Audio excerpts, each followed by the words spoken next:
you let me love you forever, forever? I wanna love you.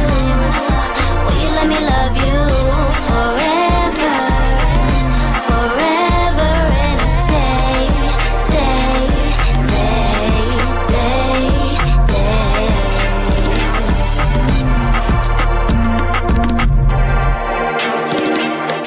Hello, welcome. You guys, welcome to TMW Online, the Melanated Way. I am Linda, that is Abby. We are covering all things 90 Day to Single Life, Season 5. We're finally caught up after this, episodes 13 and 14, as we hit the tell-all. And let me tell you, first of all, they're random for throwing in an extra hour. I plan my days. All of a sudden, there's extra. Listen, y'all. Anyways, overall thoughts, Abby, of the last two episodes, 13 and 14. Just a general overview. General overview is, I don't know why I was expecting any resolutions that I agreed with, but okay, whatever. My overall thoughts were, there's a lot of forgiving type people, and I kept asking myself, am I the problem? Because I just absolutely would not do any of the things that I've been seeing. Hey, midwife. Hey, midwife K. So what to say something else, but hey, yeah. go I don't think you're the problem. I think the reason why perhaps they find themselves in these kind of situations is because they're forgiving. And it's not just the forgiving, but it's the forgiving and continued interaction. Like, you can forgive somebody and never speak to them again. That's okay. Not me, though. I hold grudges forever. I got grudges from 1986. I am a forgiving person. However, I just feel like I'm not a stupid person. Like, there's a lot of stupidity going on here. So let's start with some stupidity. We're starting with Colt. Colt's back in Orlando, you guys. He's been back for a couple of months, and he's gotten all of the surgeries he needed. He had 5 fractures and a broken femur, allegedly. But he can walk now. Now, I'm of the opinion that he could walk before. I'm of the opinion that he could absolutely walk, and he chose not to. And me seeing him in these last 2 episodes told me everything I needed to know about Colt. Okay? Mm-hmm. Midwife says, me too, Scorpio here. We have beef forever. Forever. Just like Cardi B said. Facts. So he had to stay in Orlando for follow-up, all of that. So he's going to be there for a while. And the way he tells us, you guys, is that he met an older gentleman that allowed him to stay at his house. Now, I thought, where in the world does that happen? Where you land in a city that you don't know anybody, and some random old person says, yeah, come and stay with me for free. Remember, to Muhammad too. He met some guy at like Walmart or Lowe's and moved into his house. Imagine my surprise. Where are these people and where are these homes? Obviously, I'm not walking down the right streets, because that is incredible. But no, Philip is actually Courtney's new boyfriend. He's divorced, had a spare room. Courtney has been living with him. He's got 3 older kids, I believe. Divorced, spare room. 66 years old. 66 years old, you guys. And Courtney loves him, and they've been going on strong for like 3 months at this point. What were your thoughts, Abby, on the older boyfriend? And my question of the day is, would you date someone that's significantly older than you? Okay, so for Courtney, I thought, fine. She just wants to be in a relationship, and he seems nice enough. So fine, like that's fine for her. Would I, if it was in a Nicole Smith situation, I will feed you your soup. I will change your diapers. Whatever you need, I'm on it. But just some regular 66-year-old man, no thank you. I'm not signing up to be your caretaker for nothing. You know, I knew that was going to be your answer. For some wild reason, I knew that that's the direction you were going to go. I don't know. I'm on the fence with it. I'm on the fence. Like, how old is older? Like 66? It's like, Well, I feel like as soon as you hit like mid 50s, it is not exactly the age. It's also like how well have you taken care of yourself? Because some 55 years old and 60-year early 60s, some of them are fine, but some of them have really run their bodies into the ground. Like that's fair. when I hit, let's say 42, 43, I noticed the men my age were starting to just fall apart. Their skin doesn't look good. They don't drink water. They don't eat vegetables. Like they just started like deteriorating. They look like they're decaying also. But the ones who actually like are taking care of themselves, they're doing okay. But there's more men who fail to take care of their bodies getting into these ages than women, though. That's true. Midwife says, yes, he's got to be rich too, because otherwise, what's the point? And hey, Mia, yeah, I'm gonna sit on it. I'll get back to you guys. I think that it has to be mutually beneficial. I mean, Exactly. especially if you're giving up your youth. You know what I'm saying? Like you got to want the same things as that person, or else it's not going to work. So, anyways, I agree with you. This is perfect for Courtney. Courtney wants to be in a traditional type where she can be the caregiver. Like she was already the caregiver for Colt, but she was getting nothing out of it, like literally nothing out of it. He was sponging off of her and leeching off of her and all of those things. So this is a way better situation. It does seem like Philip is a man of means. And so what did she say? Wait, you need to read my comment before.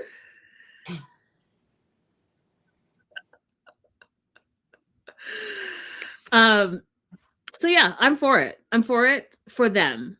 And let me know if you're for it for yourself, you guys. So it's a weird little three-way situation going on at the house there. Courtney and Philip are going to have a date night. And you know that Colt had the audacity to try to invite himself on this date night? The audacity. I just can't, you guys, I just don't get Courtney at this point. Like at this point in this episode, I don't get it. Yeah, I don't either. And I was going to ask, for those of you, I didn't watch something wherever it was that Courtney and Colt first met. I didn't watch that, whatever that is. She keeps saying she feels responsible for him. Did she trip him and he fell and that's how he broke his leg in the first place? Like, why does she feel responsible for him, for those of you who watched that season? Yeah, it's not the last resort. It was like this, you know, when they all went to the island and Soldier Boy was there. I can't remember that spinoff, but that's where they met and he fell for a second time there. Like he's always falling and breaking his legs. And I have a theory on that too, but I will. It's because he's lazy. Is that your theory? He's 100% lazy, so he's not used to walking. So anytime there's an activity, he's falling over. Just go for a walk, guy. Do some things. Have some activity. This lying around and like lifting up your leg like you're a ballerina is wild to me. And the fact that you also think it's okay to wear Speedos anywhere you go is so. Courtney and Philip met at a bar. They've been dating for months. And here's where I think also when you date older, there's a shorter timeline for like the courtship, I think, because they've been dating 3 months and they already live together. And then we find out by the next episode that there were some other major steps that happen. And it's just like boom, boom, boom, boom, boom. And I thought about it, I was like, that's really, really quick. But then I thought about, well, I guess when you're older, like there's no time to waste, right? You're already on the downhill slope. So you want to enjoy every single moment. Yeah, there's no time to waste. And then he said the magic words. She enjoys being spoiled. I enjoy spoiling. Like, they connect. They're in alignment on this. So why not go ahead and do whatever that you want to do? 100%. So Colt, who does not live in this house, he's not a roommate, he's a guest that has already overstayed his welcome, says that he's lonely sometimes and wants to get a cat. Okay, first of all, you guys know how I feel about cats. Second of all, you are not about to bring up a cat in a house that you don't even live in. Third of all, Courtney is allergic to cats, but because Colt doesn't care about her in any shape, way, or form, he didn't even think twice about it. But the fact that he felt comfortable enough, you guys, to say, hey, I want to get a cat. You want to get a cat in a house you don't live in? Absolutely not. That would have been my last straw. That would have been my last straw.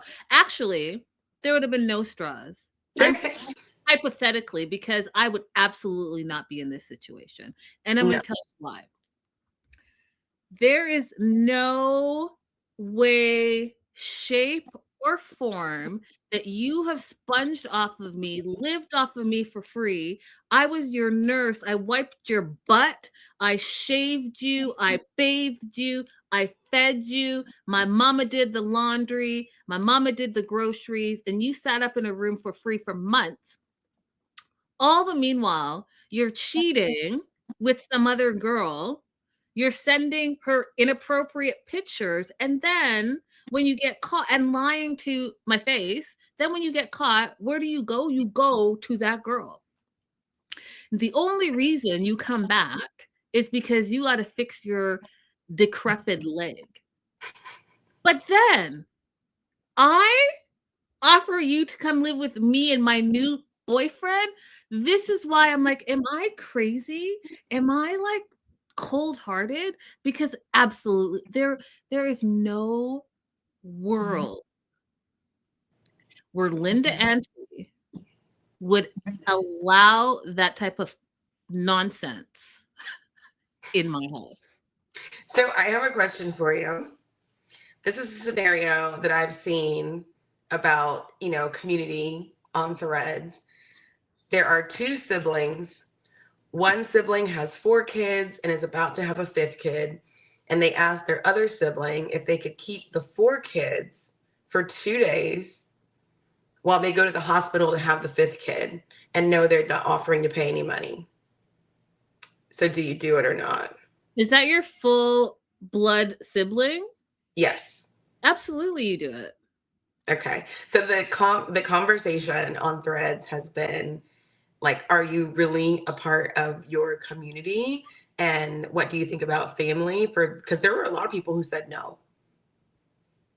Oh, I don't know. There were a lot of people who said no. And I was just looking at the question like, I don't even think my sisters would have to ask me.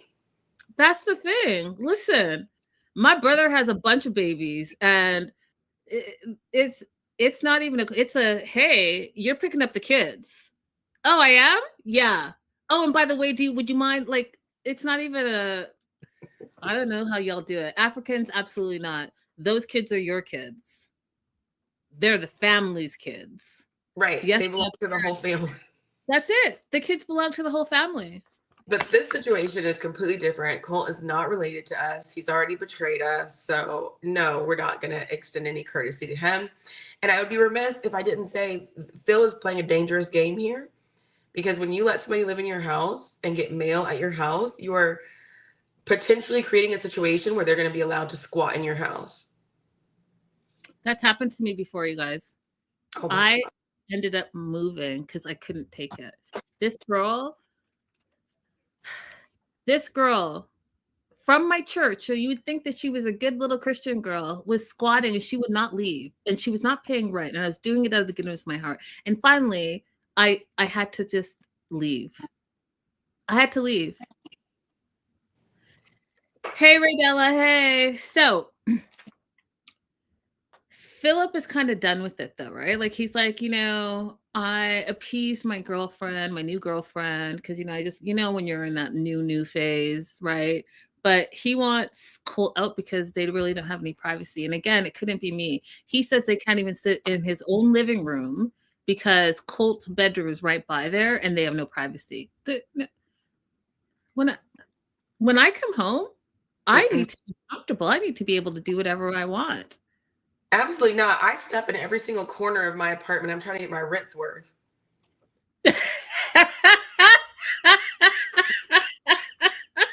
I stomp my feet in every single, like under the oven, under the sink, everything. So Phil's at a point where he feels Colt has overstayed. Okay, he's overstayed, and Courtney knows it's now causing issues in her relationship because there's jealousy and some trust issues there. Again, I was like, do I have a cold dead heart? Because I would not allow it to get to. First of all, it would just never happen. But had I had a momentary lapse in judgment, and it started affecting my new happy relationship that is providing for me, it is spoiling me. This slob, are you guys like, why? I just don't get it. Why are you responsible for this grown-ass man? And to piggyback of what Abby just said, he's not a child. So this is not a community. He is an adult that's supposed to be contributing to the community. So for the relationship to survive, Colt needs to get out. And I would say get the F out. And he should have been out a long time ago because he can walk now. Because what does he even do? What can you imagine being a grown man, having another grown man take care of you, having another grown man take your plate and put it in the dishwasher because you're that lazy? So you don't even, and you're a house guest. I don't know about you, Abby, but house guests in African families, you're not going to not someone's house and just sit around. Like, you're going to make the bed, you're going to offer to clean up, you're going to do dishes, but however you can contribute because they open their house to you. And then on the flip side, as a host, you're going to be like, no, I got it. But at least the person offered because you know what? That's proper etiquette. But this fool, he just his own mama doesn't want him. His own mama doesn't want him to come to Canada because she's like, you're not about to wreck my happy life. I do wonder what it's like sometimes because I am so not wanting to impose on people that I will forego help from people that I know would readily offer it. So I do wonder what is it like to be someone who's okay with letting other people do everything for you? Like what is it like mentally? Like, I borrowed $20 for somebody when I was in college, and I still think I gave her the money back, but I still think about it. You know what I mean? Like I'm so no, I cannot let somebody take care of me without feeling weird about it or feeling like I have to repay it, in the future. So this is just so beyond me. I just think Colt is lazy, period, full stop.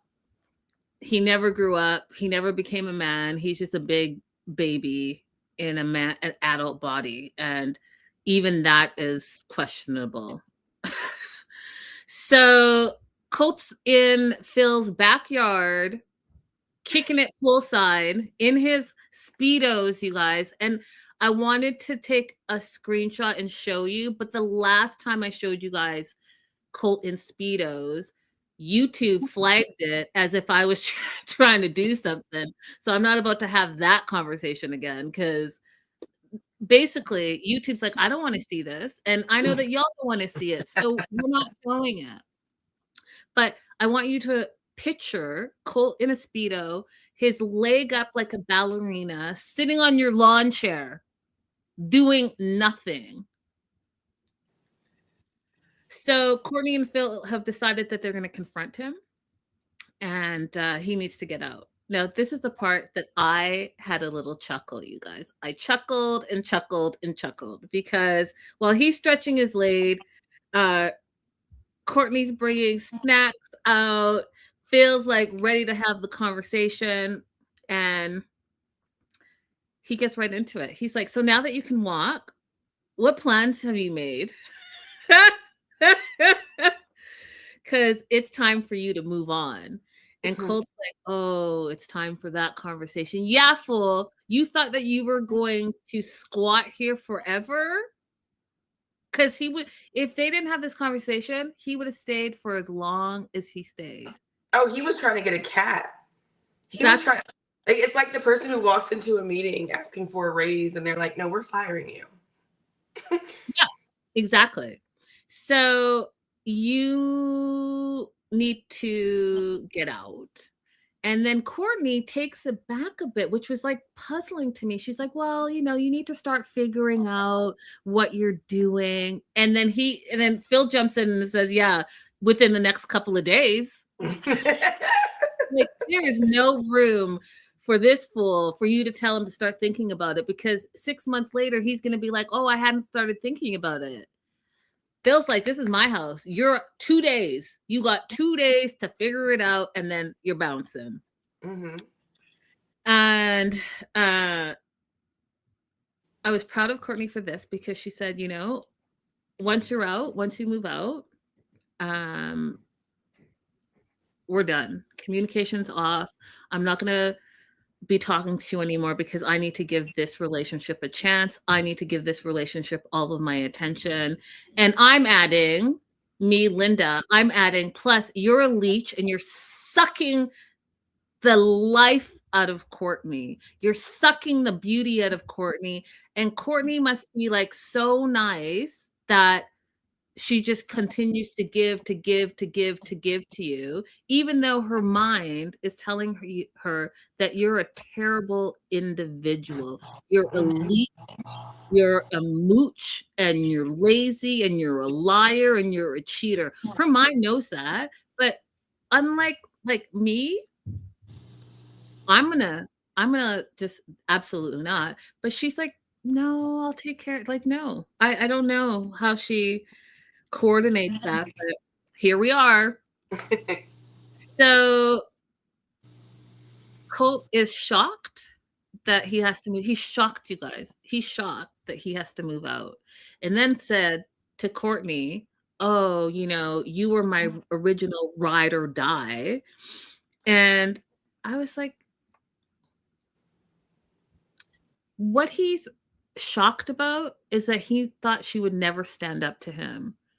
He thought that she was so nice that he was going to be able to take advantage for much longer. And she knows this, because she says he's a leech and would have taken advantage of me forever.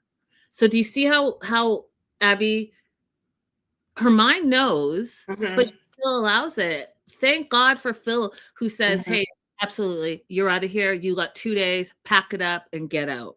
Right. So here's the thing that I choked on my disgust, because the producer says, what's next for you?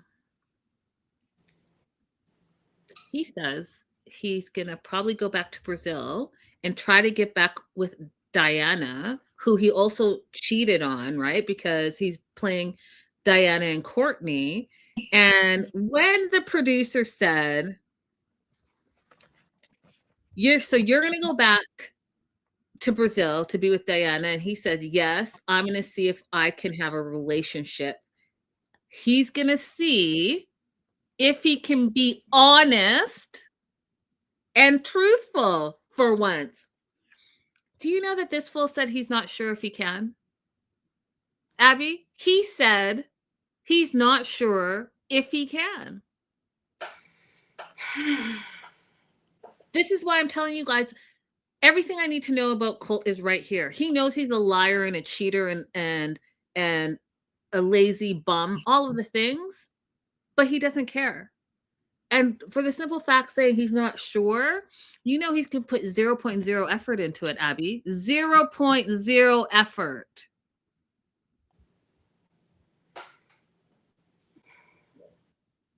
Karaoke Cindy says the manipulation is strong. Listen, that's the one quality that Colt has. He knows how to manipulate a situation. He knows how to manipulate people. And unfortunate. I still don't get it, and none of you have explained it to me how he's even able to be with these beautiful, strong women. I just don't get it. And it's not, and I keep telling you guys, it's not anything down south, because my pinky finger, I don't know if you were here, Abby. Did I show you the example I gave of what was more realistic? But go ahead and do it for all the newcomers and the replay gang. Yes. See this? See this? This is accurate. Do you see that this is my earphone? Do you see this right here? This is I am not, you can ask Raydella, midwife Crystal, any of my women, they will vouch that this is not by scale. This is accurate. Accurate. And you see how with cameras it's manipulation. Like this looks, oh, okay, that looks pretty, sizable. But like when you put it to frame, accurate. And then you got to dig for it too.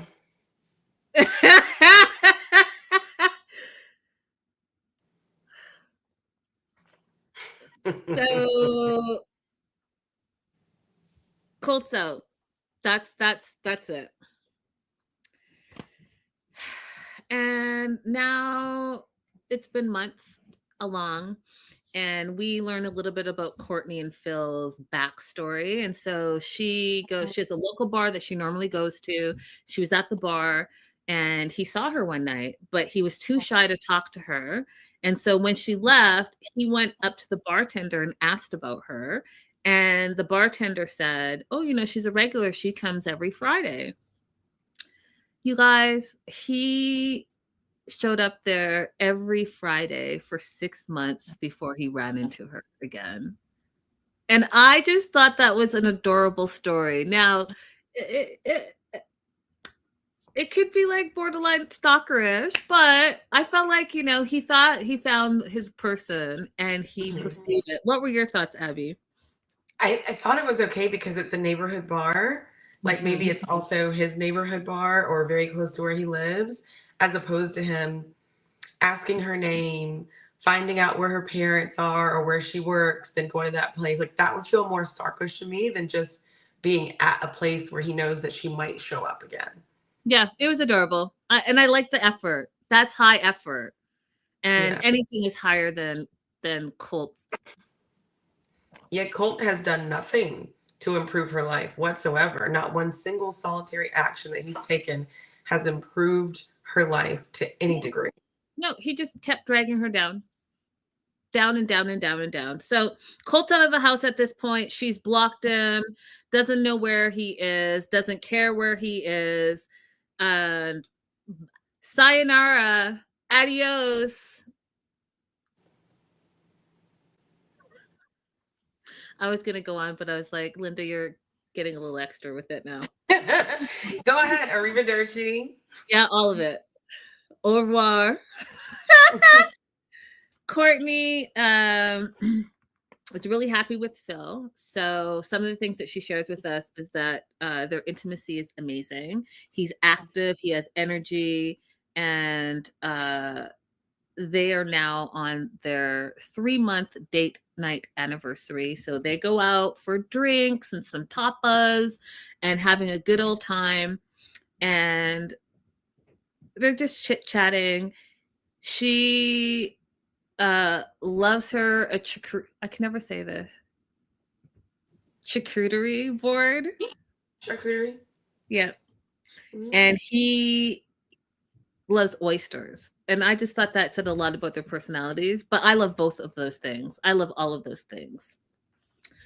And so he's like, oh, have you ever had oysters? And she's like, oh no, I'm allergic to seafood. And then he realized, oh, there's some things I don't know about you still. And she's like, yeah, there's some things I was surprised about you. Like when I saw your ID, she was surprised how old he was and said it to his face. And so the other thing that she's surprised with, and you guys, I was surprised, and I don't know how y'all do it because, like, I don't drink soda, but 12 sodas a day, isn't that a little like too much sugar? That is a lot of sugar. I did a summer program one time and lived with a lady who drank 12 Pepsis every day. Her garage was cases and cases of Pepsi. I could not believe such a thing. You know Like who's like your blood's just pure sugar. you know who's like that too? Angela. Oh, I believe it. She has a whole fridge of just Coca-Cola. I believe it. That lady looks like she's never seen a vegetable in her life. Yeah. Ugh. So intimacy is great, all of the things. And then Phil says, you know, now that Colt is finally out of our lives, I really feel like we need to go to the next level. He says, I love you. I want to be with you forever. And when I say this guy popped up, the 3-month mark, pulled out a box, and it was a ring, and that ring was gorgeous. Proposed, she said yes. She is now engaged. And I want to show you their engagement, official engagement photos. Congratulations, Courtney and Phil. And the ring. Love it. I love this for her. Abby, thoughts? I mean, that's what she wants. That's what she wants. She wanted to be married. She wanted to feel, you know, doted upon. So good for her for getting what she's been wanting all these years. And she deserves it, you guys. She has had terrible, terrible, terrible relationships. She's and the men that has come into her life have been trash. And she even started crying at the table. She's like, you know, I waited so long to meet a good man, to find my person. She was worried that she was not going to find her person ever in her life. And I dare say, as soon as she dropped the worst of the worst, when she dropped Cole, the whole world opened up for her. Yeah. And Yeah. I believe that sometimes, I'm going to say God, and you can say whatever you believe, but sometimes God is waiting for you to drop the dead weight in order to replace it with something more spectacular. Drop the dead weight so that you make room for your blessing. Because let me tell you something. Being someone's nurse that you are supposed to be in a relationship with, unless like that's like your person and you know what I mean, there's something going on. I don't like, he's able-bodied. He's just lazy. I don't get it. I don't. I mean, there's a Southern saying that you have to get out of your own way. Maybe it's not Southern, but I mean, I've always heard it when I was growing up. Get out of your own way. That sometimes you are the source of your own problems. And once you get out of your own way, you make room for better things to be in your life. Agreed. Moving on, unless you want to add something else. No, let's go. I'm so excited. Who are we doing next? We are on Kimberly, Yes. Jamal, and Wayne. That's who I have next in my notes too. And I'm very excited to talk about this because I have so many feelings and opinions and thoughts, and let's go. All right. So Kimberly and Jamal are still in England, and she's just had a great first date. I love that for her because she too has dated men that have not been great, and I dare say just trash. Yeah, complete more trash than we thought, because everything that happens, she says, I never had a man do X for me. For every little small thing that happens, I never had a man do X. You've never had a man do anything for you based on what you're saying. Okay, sorry, I'm getting carried away. This is a good segment for me. Let's go. Okay, sorry. Yeah, yeah, that's why I'm so happy for her, because she deserves to, like, the bare minimum, and she's so grateful. And I'm like, you've never car door is the bare minimum. What do you? Okay. Planning a date is the bare minimum. Yes. But you're gonna open the doors. Like Yes. what kind of cockamamie nonsense? Okay. So, I think you guys know me by now. I can feel it, and I know you can feel when I'm about to have my TED talk, and then I pause and I evaluate if I'm going to go there or if I'm going to stay on track, and I'm going to stay on Right. track. Let's add some facts before you go into it, because I want you to go into it, but let's just add some more facts, because there's some people who actually don't watch the show, they just watch us. Yeah. So they need the backstory. Right. So good vibes, good date with Wayne. She felt, and these words are important, felt natural and it felt safe. Those are important words to hold on to. So it's the next day. Her son Jamal is going to be meeting Wayne, and they had an interesting second date. He took them to a blacksmith shop, and I thought it was kind of cool. Like, I'd be into it.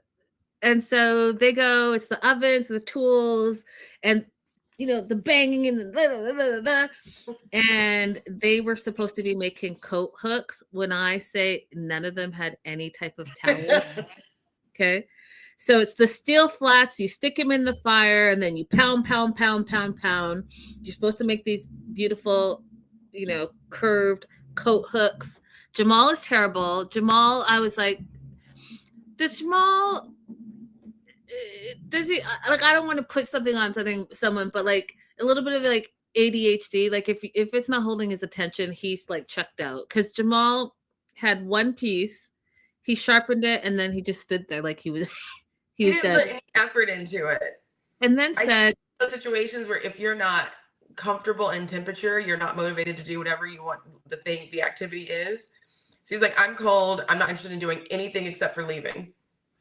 Well, he said he was bored. He's like, I'm bored. Yeah, he's bored.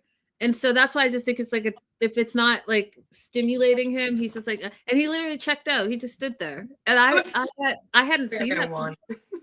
I hadn't seen that before. And my note says none of them completed. Even Wayne, who looked like he was getting it together, he just got one little side hook done. And so between his side hook and Kimberly's side hook, and I guess Jamal's straight piece, I guess they could have welded that together and something, but that's not what they did, you guys. It was terrible. So they ended that, and then we find out that they're going to go to the pub later for some pints.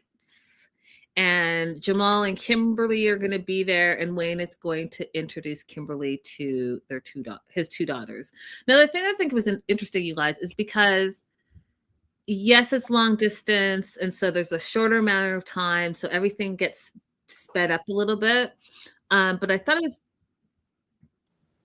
it's so fast to bring in the family, in my opinion. And I know Jamal was there, but Jamal was there more like a safety. My mom picks terrible guys. I want to make sure, this guy's not a tool, But for Wayne to say, hey, this is my love interest. I don't know. What were your thoughts, Abby? Because I thought it was quick. So my thoughts were that if these were young children, that it would be way too early to be exposing them to the person that you're considering dating, because they haven't even agreed to be in an exclusive relationship yet. But I think because they're older and because their parents seem to acknowledge that they have some deficiencies, that they're looking at their children as partners, but as adults, rather than these are my children. These are adult friends who can also offer me an opinion and insight into what do they see about this person. That's how it felt to me. Not like I'm introducing you to your stepmother or who could possibly be your stepmother. It was like, no, here's a lady I'm interested in. Get to know her. Tell me what you think about her. Fair. That's a really good point. Cherokee says he seems like such a great guy, but I don't think he's into her. I'm going to pause on my thoughts for that for a second. So they're going to the pub. Jamal likes Wayne, thinks that Wayne gives good vibes. I think the same thing. He does give good vibes. I like that he can communicate. I like that he uses his words and expresses exactly where he is in the moment. And so on the car ride home from the blacksmith, before they get to the pub, Jamal says, listen, we're meeting his daughters and all that stuff. And if they ask me any questions, I'm not going to lie.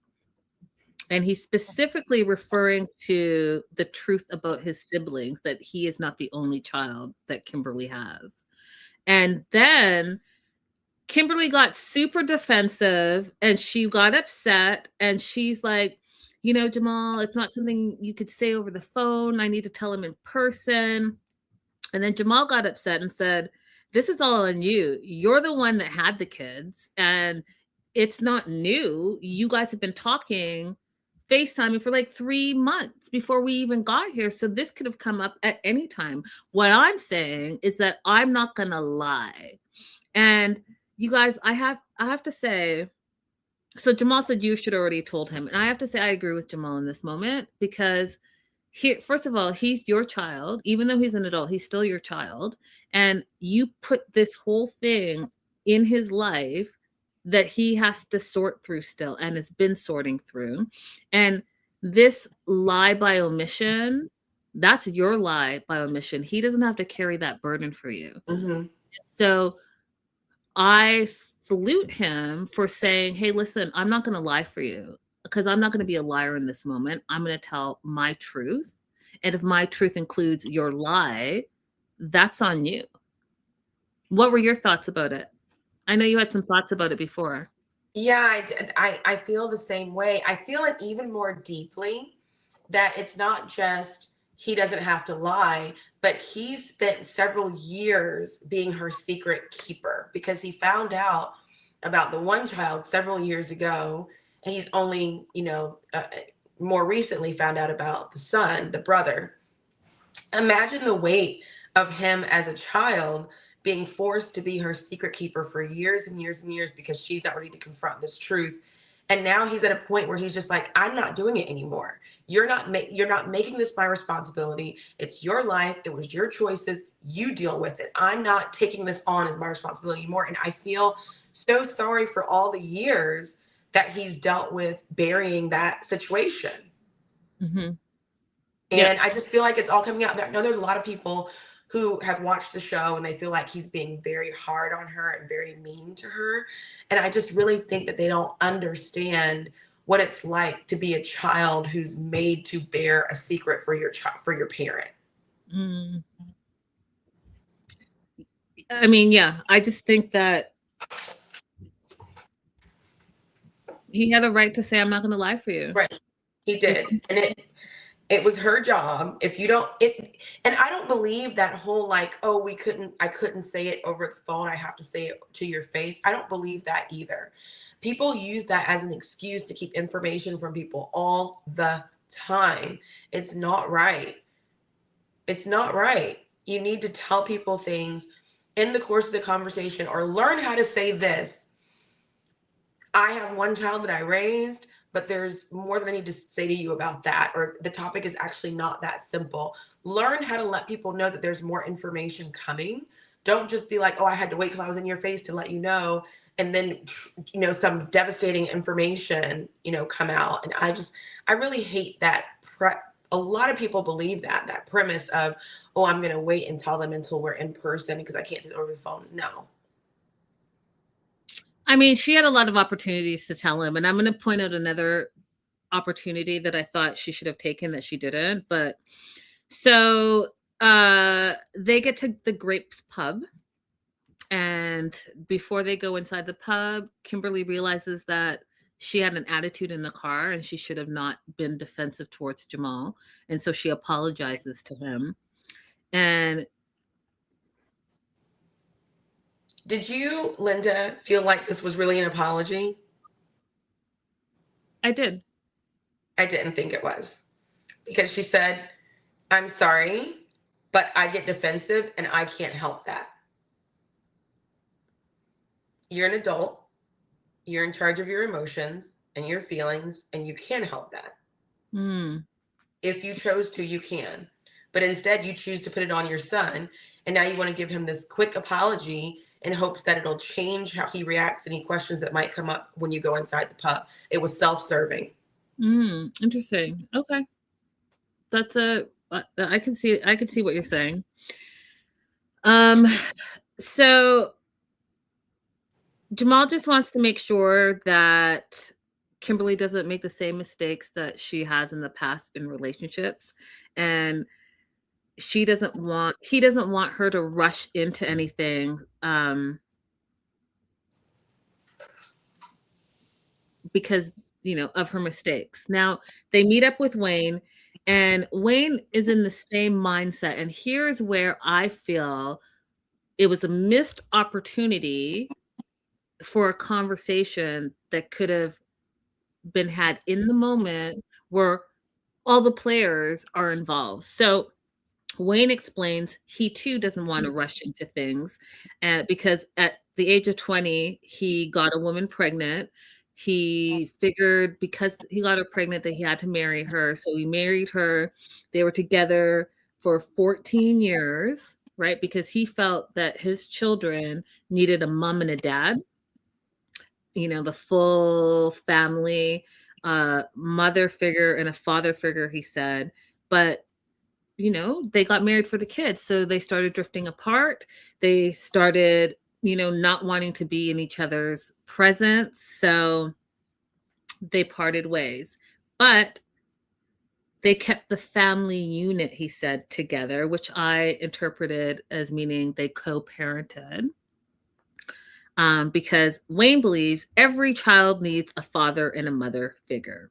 Now here, first of all, that just seems totally set up to me, right? Like you just randomly started talking about this, but here was the opportunity for Kimberly to say, well, let me tell you about my family situation and what's going on with me. But instead she said, I have a story to tell you, but I'm going to tell you tomorrow in private. And my note literally says, why are we waiting till tomorrow? Sometimes if you're actually communicating in that moment, that's where you should have shared it. Because when you take it to a separate, you ever had this, Abby, where someone's like, hey, I need to talk to you. We need to talk. You're already making it a bigger deal. So why does it have to be private? And what is it that you're going to tell him that you can't say in front of Jamal, who already knows the whole story? Right. And there was an easy segue there.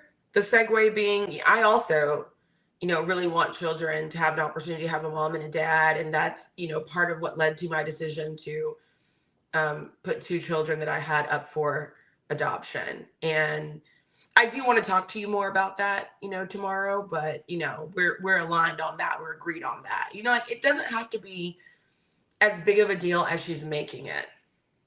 Mm-hmm. But I think that she's still making it a big deal because I don't think she's truly come to terms with it. And I'm going to explain to you why I think that. I'm jumping ahead a little bit, but when she finally does tell Larry, that does have that conversation, and we'll get to it shortly, she says that her son found her through a DNA test, right? DNA testing, one of those 23andMe or whatever it is sites. So the way she said that, it's like, had he not found you, you would not have done anything about it. Correct. So I thought that was really, really interesting because, words are important here. Correct. So Wayne's daughters, Aisha and Natalie, show up and they go to play Skittles, which looks so fun. It's 3 wooden balls and pins, kind of like bowling, but it's like bowling and lacrosse without the stick, kind of. You got to throw the ball and you got to hit the first pin. Anyways, it's fantastic. A good little interactive thing for you guys to do at the pub. So they're having a good time. Kim really is enjoying Wayne, and everyone seems to be getting along just fine. And then they sit down and they have some pints and they have some discussion. And the daughters ask, what made you come to meet my dad? It was weird to them because they would never have considered leaving England to go to America to meet random person that they met online. And they ask, how did you meet? And so here's the other thing. Question number 2 of the day. Because if you know me, you know where I stand with this. But Kim said that Wayne showed up in it somewhere on her social media. She liked how he looked. So she slid into his DMs, and that's how they started talking. Kimberly slid into his DMs. And so my question of the day, girls, ladies, females, do you slide into men's DMs? Like, do you make that first move and slide into men's DMs? Or, whoever your partners, whoever you're attracted to, do you slide into that person's DMs? Abby? Absolutely not. The way she explained it before was that he left a comment or something and she responded to it. And that made more sense to me. But the idea of messaging a man on social media as a potential date or love interest, that makes me feel ill. I feel sick to my stomach. The thought of reaching out to a man. Abby, oh wow.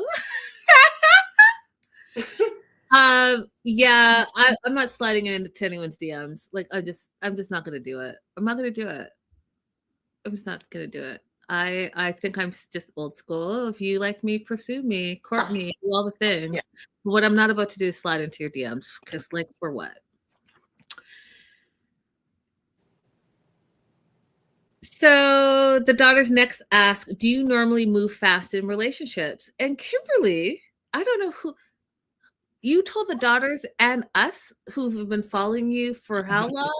She said no. And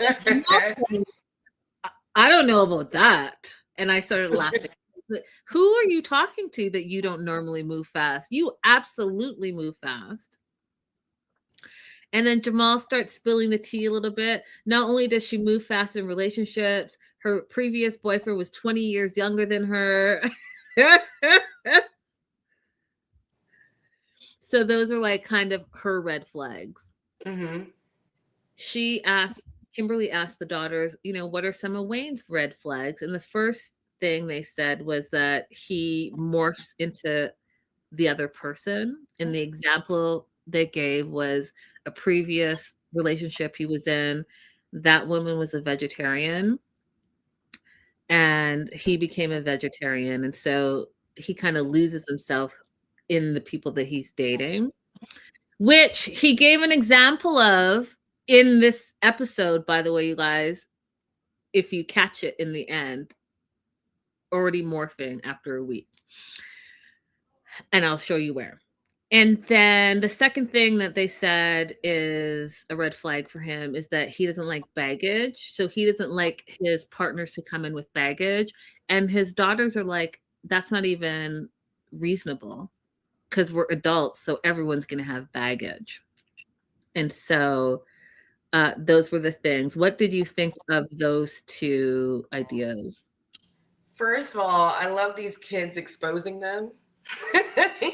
I feel like it is an indicator of such a good relationship when your kids can say these kind of things in front of you and that they know you, that they watch you, that they know your patterns.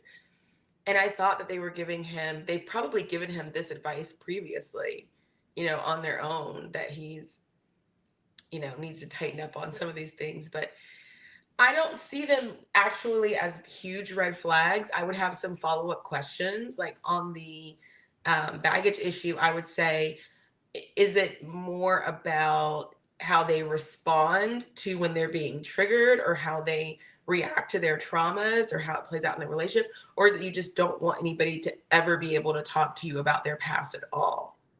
You know, and I would just have that kind of follow-up question, because everybody's going to have issues going on. Yeah. But I just don't want, if you're my partner, I don't want to be the person that you're exercising those issues on to. I want you to be able to recognize when something is coming up in yourself that you need to deal with. Agreed.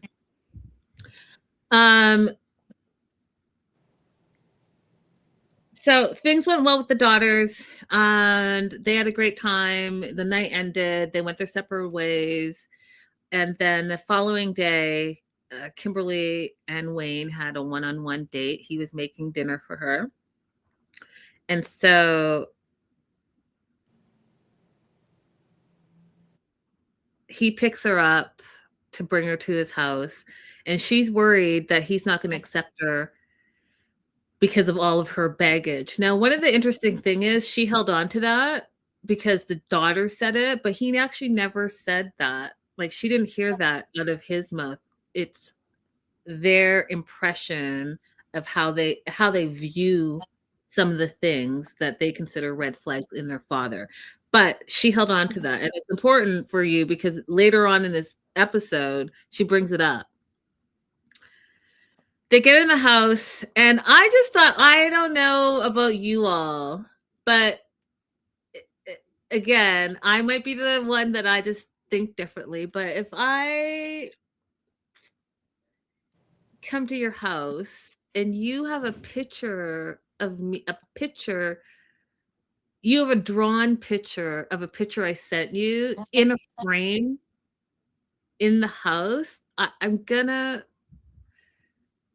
it's gonna be a little weird to me. It's gonna be a little weird. I thought it was weird until I realized that it was a gift. It wasn't like, oh, he put it there to keep it there. When he was like, oh no, it's for you. A friend of mine drew it. It's for you to take. I was like, oh, okay. That's fine. And I agree, that's great, but it was literally up in the house. Like, if it's a gift, like, it should be, wrapped as a gift, set aside as a gift, in a bag as a gift. I don't know, but up, yeah. Very Silence of the Lambs, but it was a gift and it was very sweet. Kimberly didn't like it because she felt it portrayed her looking older than she sees herself, because that's something else, right? Like, how you see yourself and how someone else sees you can sometimes be totally different.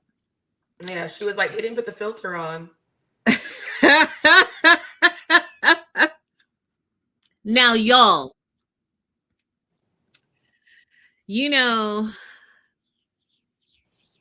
I'm a bit of a foodie, and I love to cook. Used to have all the great dinner parties over at the Ponderosa. So I love this idea of the Jamaican chicken and rice. Now, I'm going to tell you guys something, and I'm not trying to be mean, but I've been to England a few times, and they're not known for their cuisine, and everything is, and dear Olivia, when you're watching this, please vouch for me. Everything is a shade of gray or a shade of brown. All the food. So, I mean, I saw him spicing it up and stuff, and he's like, I'm not going to make it too spicy. First of all, absolutely, that was not enough spice, but I get it. Maybe you guys have some dietary restrictions. You're not going to make it too spicy. I get it. But have you had Jamaican chicken? Have you had jerk chicken, you guys? Have you had with rice and beans? It just is not one shade of brown or gray. It's just not. That's all I'm going to say.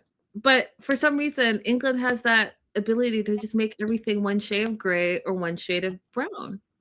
Yeah, I don't know. Like, I watch all these people go and get like takeaway in England, and they post it on their TikToks, and it's all just the same color, and then they add the gravy, and it's just sad. I know, like, there's you just need a splash of color. Like, how do you have a red pepper and your red pepper looks brown in your food? I'm trying to figure it out. how he was married for 14 years and he said that he never cooked for anybody. I mean, that was a whole conversation I was not prepared to have. I was not prepared to have. I was like, I'm just going to keep it pushing. I don't think your mom wants anybody to tell them that that's her recipe. I don't think it is really your mom's recipe. I don't think that. If my numbers are correct and his mom is a Windrush Jamaican, she don't want nobody to know that you're telling them that that's her chicken. No, and she's gonna call him and say, "How dare you say that that is what I showed you to make?"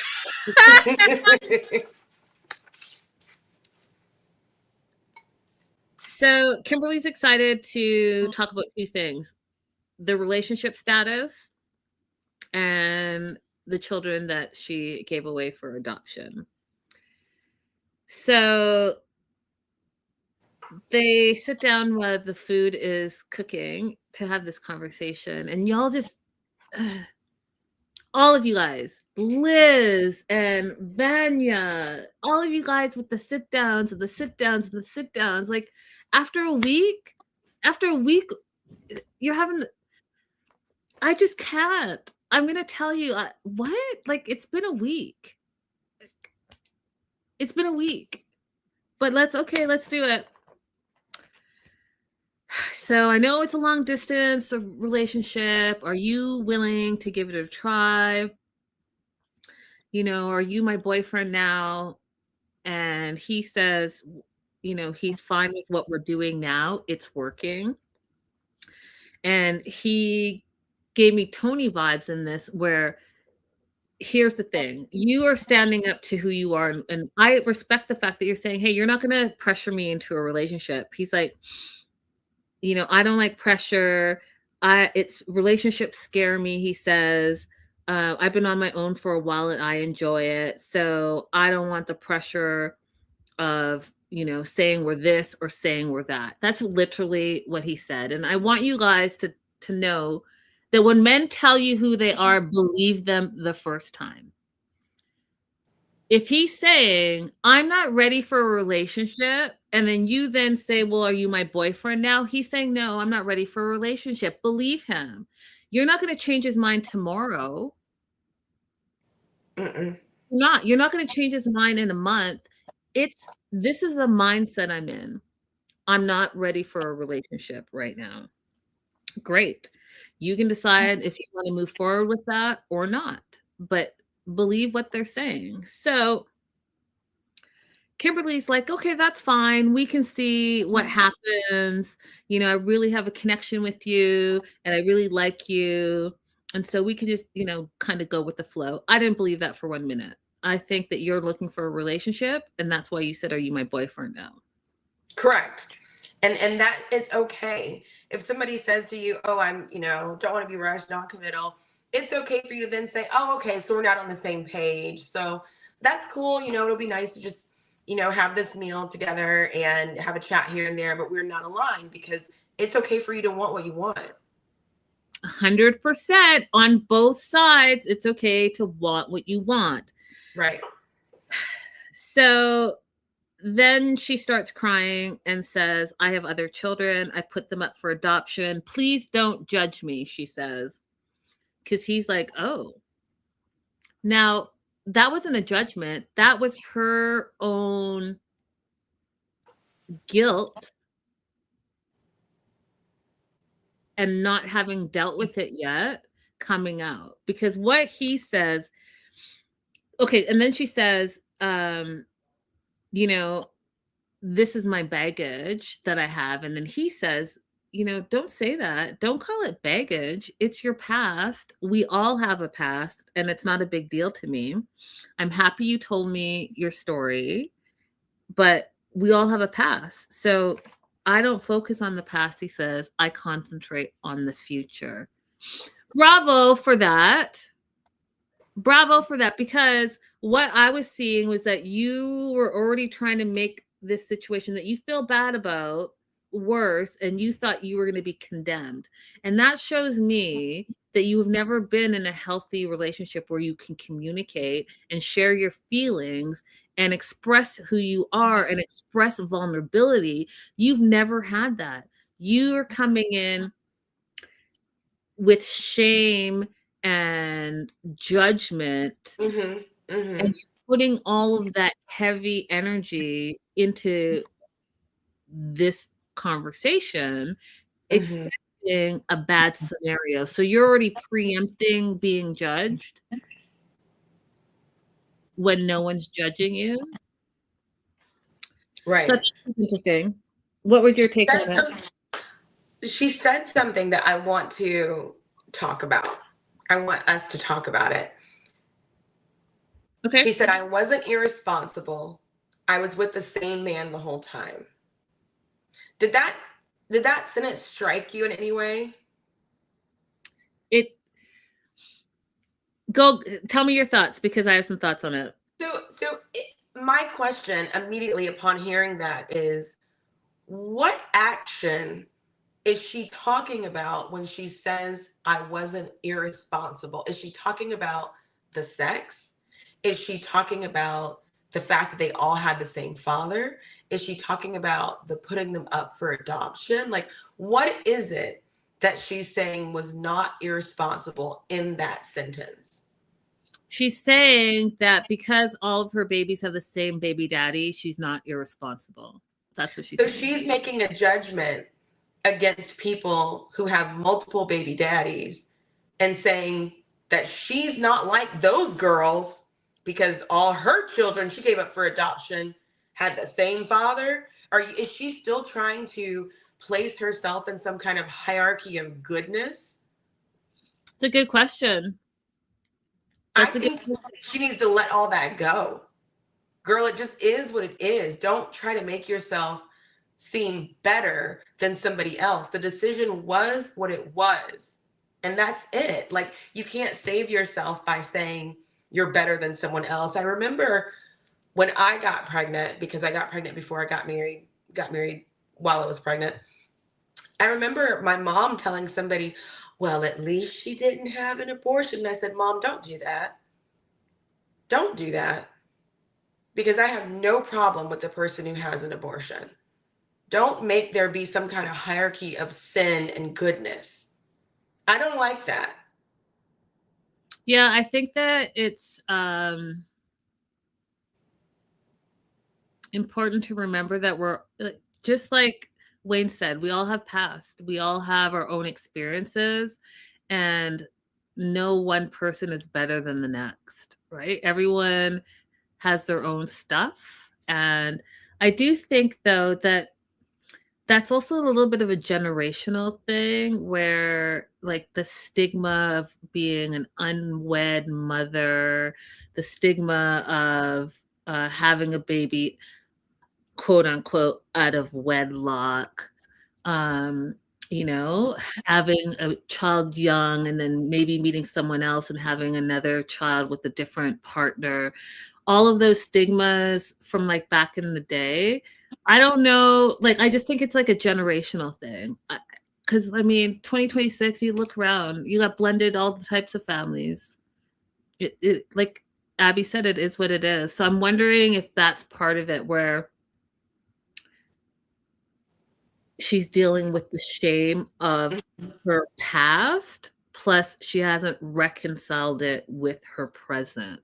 That's how I feel. I feel like she hasn't reconciled it. She's acknowledged it, but she hasn't reconciled it.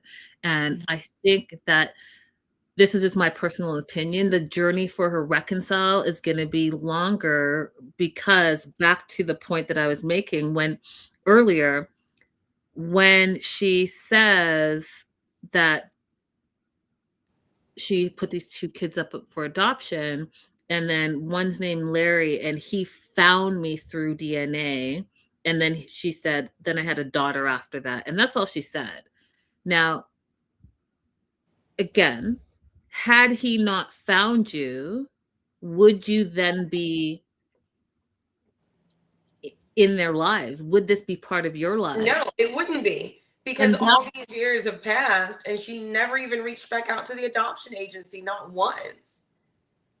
Right. So that's why I'm saying her road to reconciling her shame is going to be a little bit longer because, and this is why she's still defensive. It's all connected. So when she gets defensive with Jamal for bringing it up, because Jamal has accepted it, he's reconciled that he has siblings. She hasn't reconciled that these children of hers are now in her life. She's happy about it, but her mind hasn't reconciled. And that's why she's defensive. That's why she feels shame. That's why she's crying. That's why she doesn't want to talk about it in public, which is what I was telling you, the missed opportunity at the pub. She'd rather take it private because that shame is still there. That's just my opinion. Yeah, yeah. It's the kind of thing that I actually like as she moves along in her journey and gets more comfortable. I'd love if she ever did like a deep dive or reflecting on some of the statements that she's made, because this statement in particular was just really fascinating to me. Growing up in a purity culture environment, you are told that, you know, this thing is so important, this virginity is so important, and that your sexuality belongs to Christ, it belongs to the man that you married, like it never belongs to you, right? And so just thinking about all of that, and then for her to say I wasn't irresponsible, is quite interesting to me, because I will tell you I was irresponsible. I was irresponsible a lot. And what's wrong with saying that? Yeah, I mean, again, like I said, I think that it's a generational thing. And I think that, you know, she wanted to make the point that, you know, that was her husband and it was not out of wedlock. It was the same father, like that. I think it's just a conditioning and a generational thing. Okay. So the other thing that was interesting to me is that she said, so they've established that they're not on the same page. He wants to go with the flow. She wants a relationship. At least that's what I took out of what this conversation was about. Mm-hmm.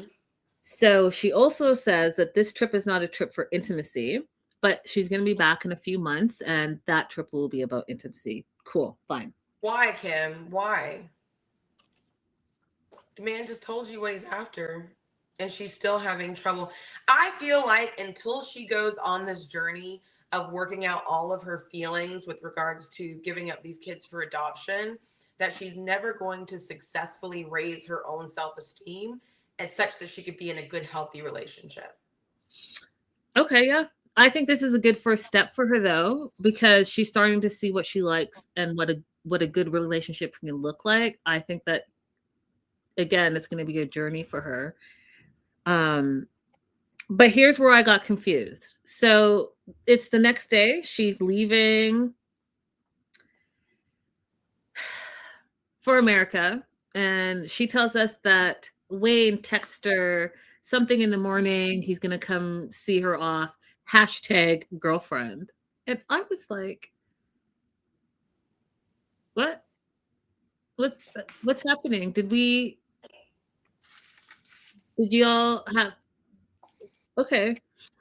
And so she is excited because the two things that she really wanted to have happen on this trip was she wanted to be in a healthy relationship and she wanted Wayne to accept her past. And both of those things happen. So he comes into the room as she's packing. They cuddle and now they're officially in a relationship. And here's where I was like, Abby, what did I, so the #girlfriend was the official talk that moved you through. Cause like yesterday you said you were not ready. And I'm trying to tell you all that believe men when they say what they say in the moment. So then he said that he needed to percolate on it a little bit. And in the morning, he realized that he did want her as a girlfriend. Does that happen? Because I'm just. And that's sufficient? That's not sufficient. I've seen 12 and 13-year-old boys have a better girlfriend proposal than that. I'm just confused. You all explain it to me. If I'm ready for a relationship, I'm ready for a relationship. If I'm not ready for a relationship, I'm not ready for a relationship. And I'm not going to go to bed and wake up and be like, oh, you know what? Actually, I'm ready for a relationship today. I don't trust it. I don't either. And I actually agree with Cherokee Cindy. I think he likes her as a person, as enjoying her company, but I don't know, because when they were doing this cuddling, it was awkward on the bed and like I did they even kiss? I don't even remember if they kissed, but there was like some kissing on the cheek, but like They definitely kissed when they were going towards the van. Yeah, but not in the But bed. I don't remember any kissing while they were cuddling. I could have missed it, but I don't remember any. No, I don't think it happened. But yes, the way to the van, they had some pictures and some pecs. So we'll see. I mean, she seems happy. He seems happy, going at a slower pace. And maybe that's what that looks like. What else do you want to add to Kim? That's it for me, for my thoughts on Kim. Hey, Silver Linings. Hey, girl. Hey. All right. Since it's in front of me and I can get rid of this, I want to talk about Vanya and Tony next. Yes.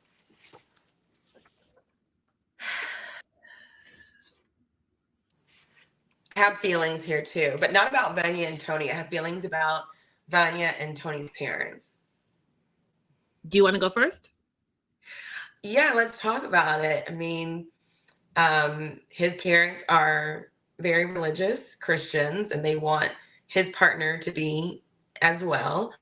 Vanya explains, as she's explained before, but I appreciate them rehashing it for us, that because she comes from an area that was war-torn over religion, we're letting her define what that war was about. We're not going to argue with her about it. That she does not have any strong affiliation with any religion, and she prefers not to participate in organized religious activities. I personally think, just scooting all the way to the end, there were some questions that the mom specifically asked her, and she said, no, I'm not interested in going to your church. I'm not interested in being a part of a church. And then mom says at the end, I'll pray for you. To me, when a Christian person says, I'll pray for you after we've already had a conversation about how I'm not religious, that's passive aggressive. I don't see it that way at all. But I understand what you're saying. Oops. If I'm telling you that I'm not religious and I don't want to be a part of your church, and you say I'm going to pray, you're saying that you're going to pray that I feel differently, that you're discounting whatever happened to me to bring me to this place, and to know in myself that I'm rejecting that religion, that you're going to pray that my mind changes. If you want to do that, do it to yourself. You don't need to tell me that. I'm going to respectfully disagree, but I don't want to have this conversation quite yet because I want to get to that part. But I understand what you're saying, and I see your side of it. I just don't agree with it. Because I wouldn't say to you or anybody else, if I'm having a conversation about how I'm not religious, I wouldn't say to the other person, well, I hope you come out of that psychosis. But I think you're equating someone saying I'll pray for you as a passive, derogatory, disrespectful saying to someone who is non-religious. That's how you're taking that, right? In that context only. In the context of, we're having a conversation where you're inviting me to your church and asking me what religion I have, and I'm saying I don't have one and I don't want to come to your church. In that context, if you then say, well, I'll be praying for you, that is you discrediting what I just said to you. Now, in the context of what happens sometimes is that if I'm talking about something that was difficult the most common thing is if I'm talking about how my father passed away, then people will say, "Oh, I'll be praying for you." In that context, I don't think that somebody's saying that to be offensive, because they're just assuming that I'm Christian and that's their way of offering a condolence. But in the conversation where Vanya is saying, "I am not interested in being part of your religion, my answer is always going to be no," you're saying, when you say, "I will pray for you," that I am discounting what brought you to that place to say that. I just don't agree with you. I think that I just don't agree with you. That's it. I didn't take it that way at all. But again, as a Christian myself, maybe I'm not seeing what you're saying. But if I'm saying to someone, I'll pray for you, even if you're not a non-believer, I'll respect the fact that you're a non-believer, but I'm still a believer, and a form of love is saying I'll pray for you. It's not a form of like degradation, passive aggressive, I'm trying to change your ways. That's not Well, how. what are you praying will happen? Like if you say that in this exact conversation, not any other type of conversation, but in this conversation where Vanya's saying, "I don't want to come to your church," But she's what not is the purpose? she's not. Vanya said, okay, so let's just get through this part and then can we circle back to this? Yeah. Okay, so Vanya is with Tony's parents, and the mom has asked, would you like to come to church with us? Please hold. I just want to make sure that I'm doing the first thing. Yeah, I jumped way ahead. I mean, yeah, there's some other stuff that happens between them before the parents come over, but it's kind of, it's mostly about them finally having sex. Yeah, so I'll go quick, but because it is kind of, to me, it's part of 15 that we totally skipped over because I don't know why. I think my notes wrong. So we're gonna rewind a little bit, you guys. Vanya is being picked up at the airport, and her and Tony haven't seen each other for about 3 weeks. And they make it like a crazy, weird meet cute, like they hadn't seen each other in a year. She runs up to him, runs into his arm. "Oh, baby, baby, I love you, I love you." They kiss. It was an awkward kiss as far as I was concerned. She's all happy and in her romance Harlequin novel because Tony has apologized from his baby tantrums that he was having in the last few episodes. And said that he was out of line, he was emotional, and it was all because he missed her, and he missed her so much. But now things are great. He says, "I'm lucky to be with you. I'm blessed to be with you. And I'm so happy you're back. And we can never be apart like that again." But she's like, "Well, we should be able to live our own lives. And there should be trust and there should be communication. And you know what? I'm going to still do what I'm going to do.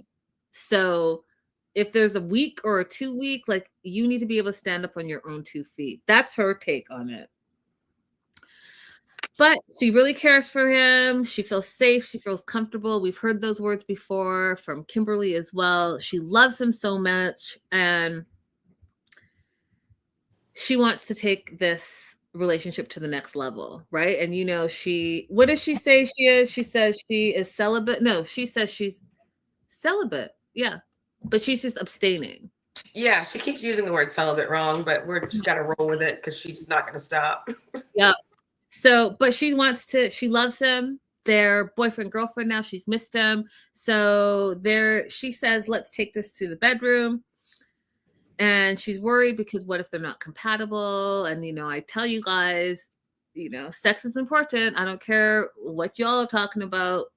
I'm going to let you know that I agree with that statement. You need to be compatible. You need to be compatible. Look at Colt and Courtney. It will not work. It will not work if you're not compatible in that department. Period. Full stop. So they go. Now, this is the part that I know, Abby, you and I will agree on. Okay. First of all, As people who travel a lot, and am going to speak for Abby as well. For people who travel a lot, I'm going to tell you something. There are two things we're not about to do. Okay. We're not about to fly halfway across the world and come home in our dirty travel airport clothes. And you guys are wondering why there are all these diseases floating in the air. We are not about to come home with those same dirty clothes on and put those same dirty clothes in or on our bed. No.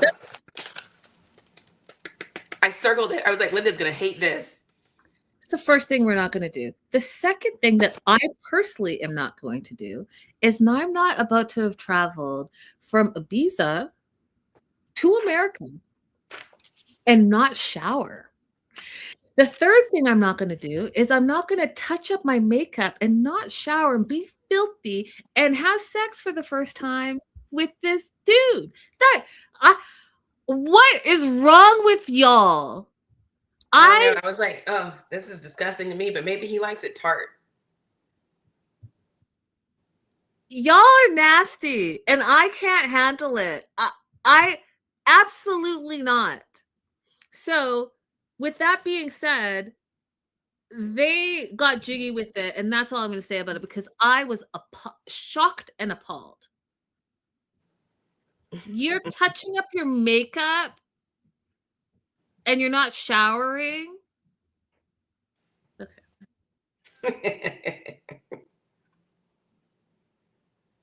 I'm sorry, my note just is like... I know you were appalled. And then, like, not only did he get on the bed, but he was in multiple different positions on, like, you're just spreading the germs all across the bread sheet. In my head, the germs, the bacteria is just running wild. Me too. Yuck. Yuck. Yuck. Hantavirus everywhere.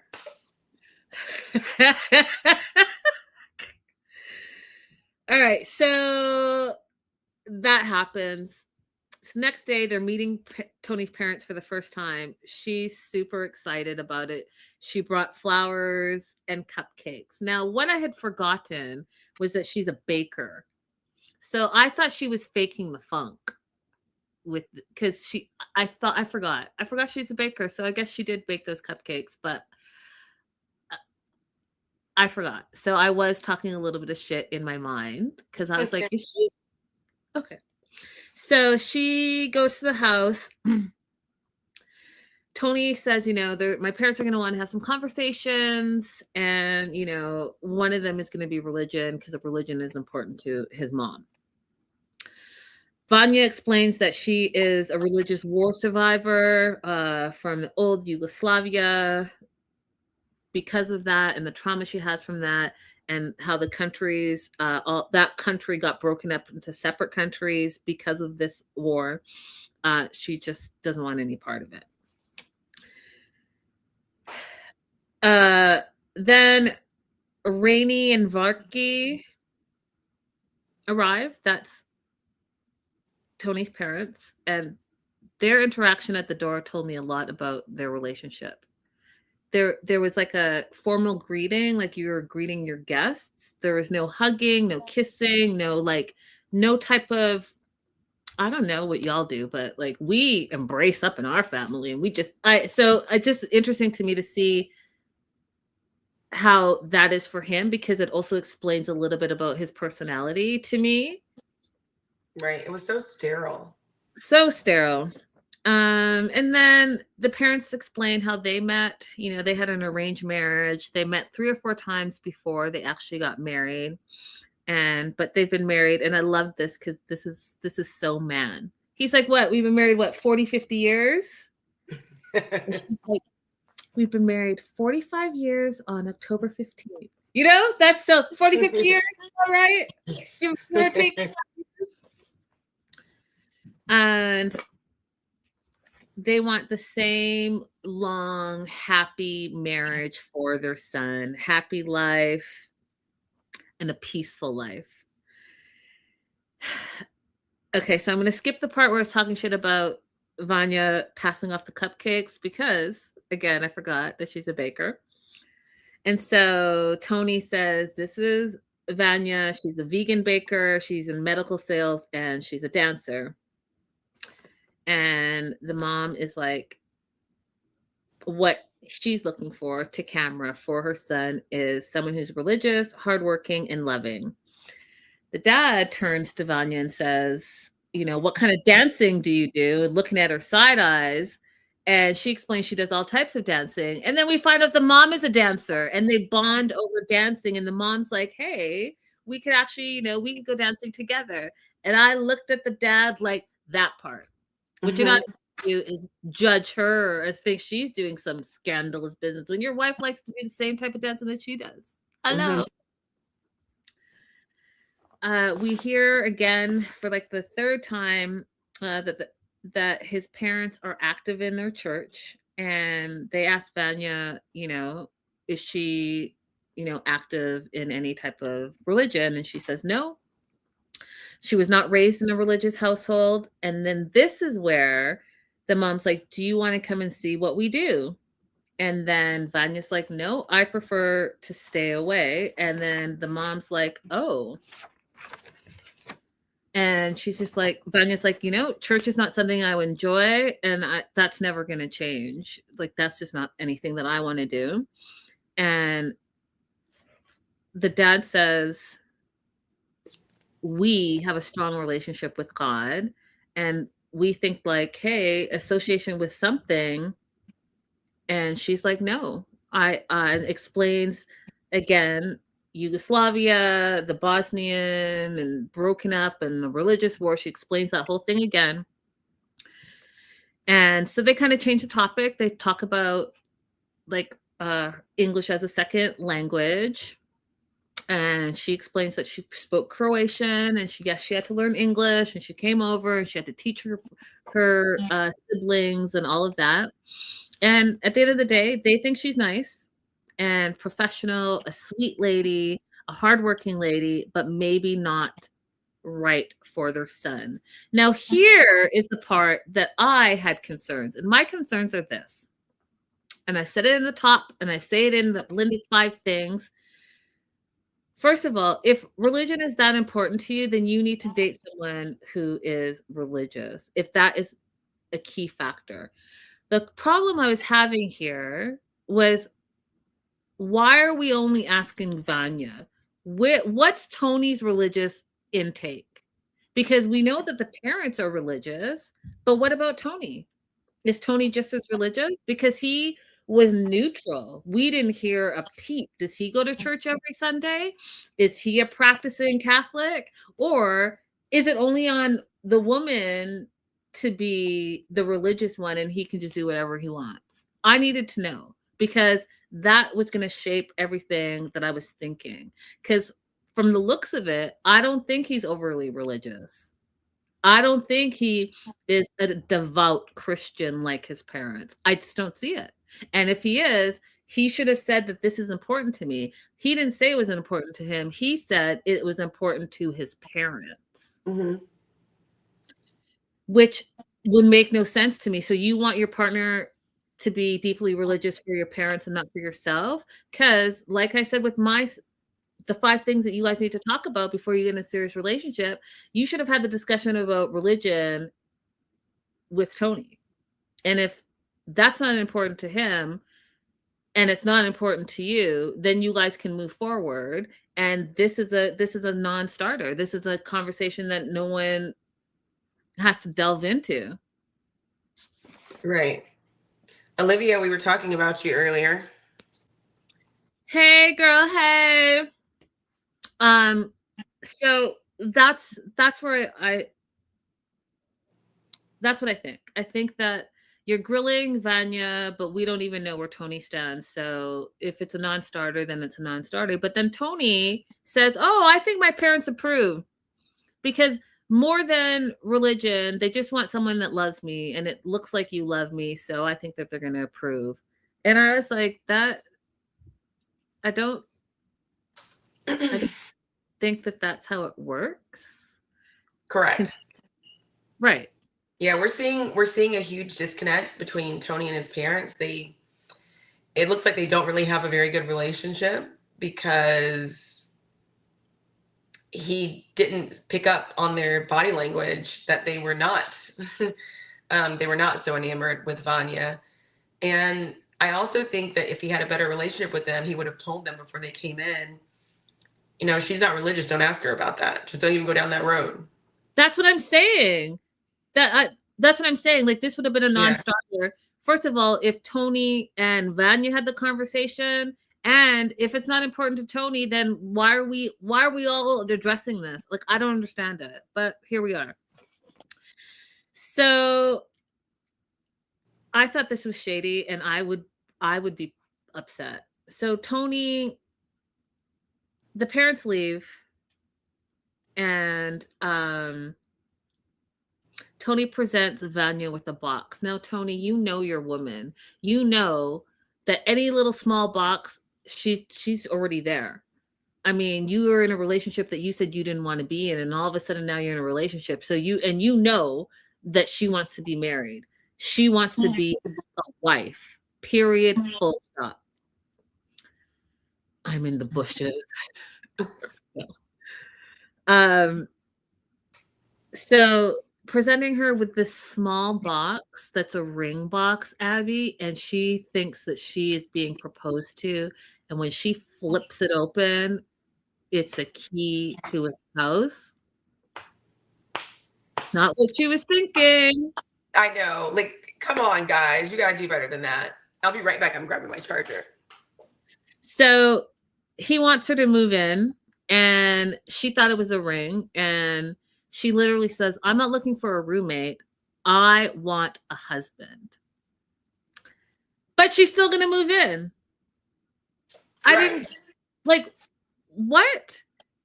This is what I don't, like, am I the crazy one? If you're the standard, you're saying you're quote unquote and celibate, you're actually abstaining, but you're celibate. Now, all of a sudden, your standard has changed. Now, because he gave you a key and not a ring, you're still going to move in. I don't understand you guys. I don't understand it. The desperation for a man will have you accepting crumbs. No crumbs.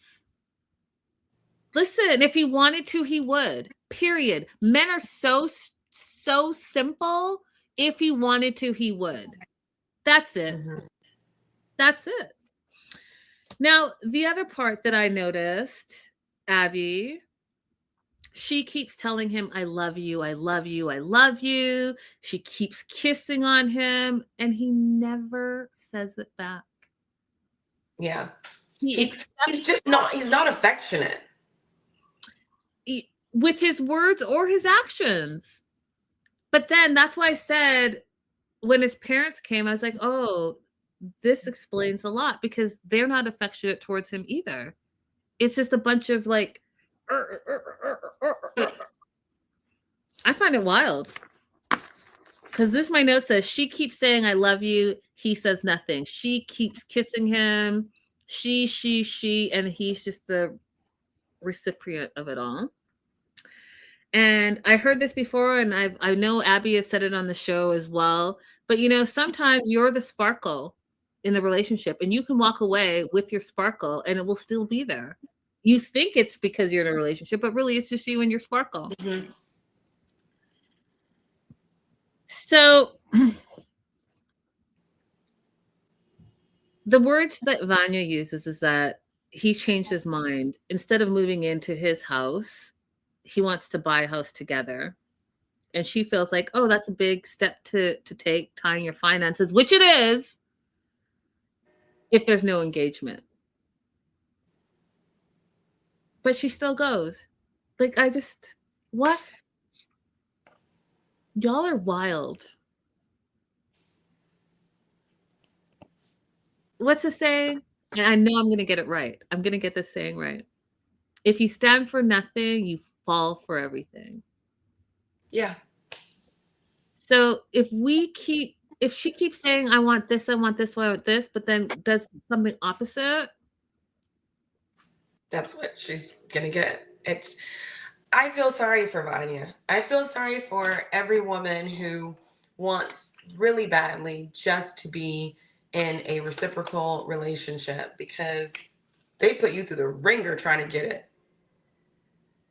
For those women who are actively seeking it, I feel so bad for you. I really, really, really do.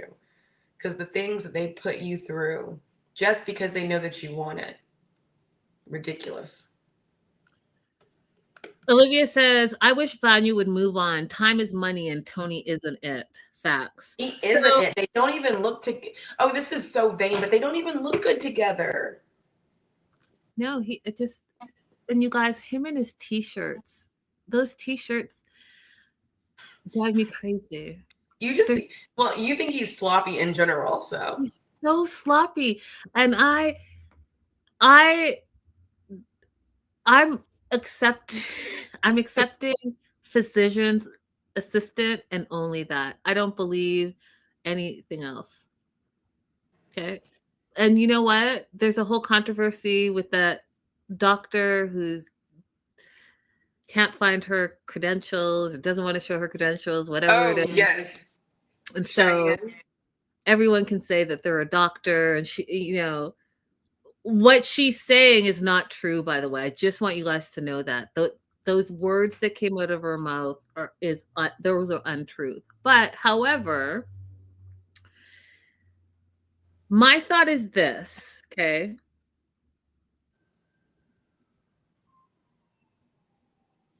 If you're going to say you're a doctor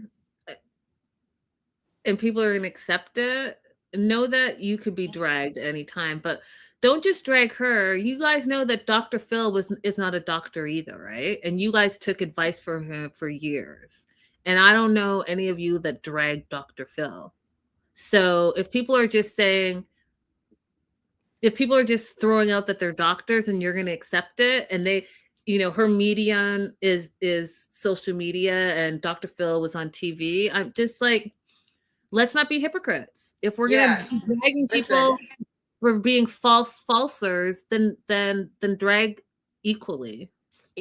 Listen, I only joined Twitter because I wanted to harass Ayanna Van Zant. Okay.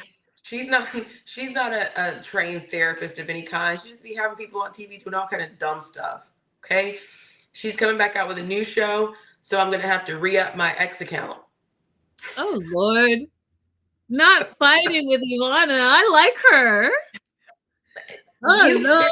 Some of the stuff that she does on that show is just made up as time goes on. There is nothing therapeutic about it. Is she great TV? Absolutely. Is she a therapist? Absolutely not.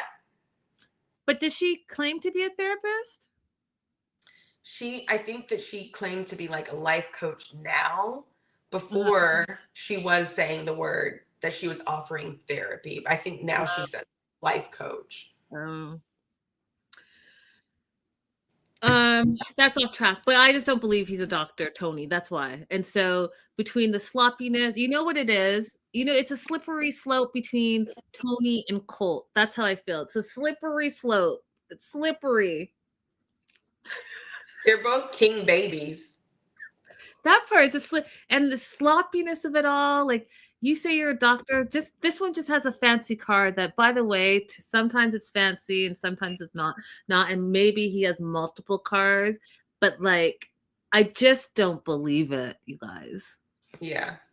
Well, before we leave Vanya, I just want to shout out the immigrant children one time, because whenever Vanya talks about her experience growing up and coming to the United States, because I don't know if you remember, a lot of people think that she's the foreigner that was on the show. She wasn't. She's the American citizen. But she came to the United States as a refugee when she was a young child. And she was not only learning English herself, she was translating for her parents and helping raise her younger siblings, and still trying to find her way through school and everything for herself too. So shout out to all the immigrant children who are making it happen against their will a lot of times, but they're making it happen. Absolutely. 100%. 100%. So they go house hunting. House is spacious, full of light, on the beach. But she just feels weird that he's, quote, just her boyfriend. She feels like fiancés and wives only buy houses. And he sees it as, I want to buy a house so that I can save time on my commute and spend more time together.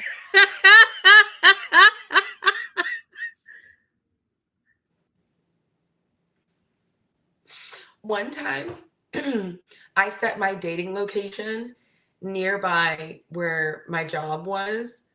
And I specifically told this guy that I was talking to, I want to fast track this relationship so I don't have to drive all the way back to my apartment every single night.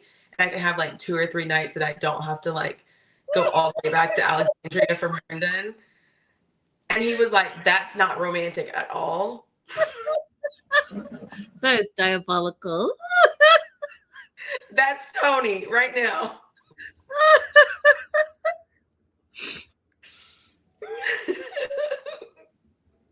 She freaks out. She is not into buying a house if she's not engaged. He, again, when they tell you who they are, believe them. He literally said,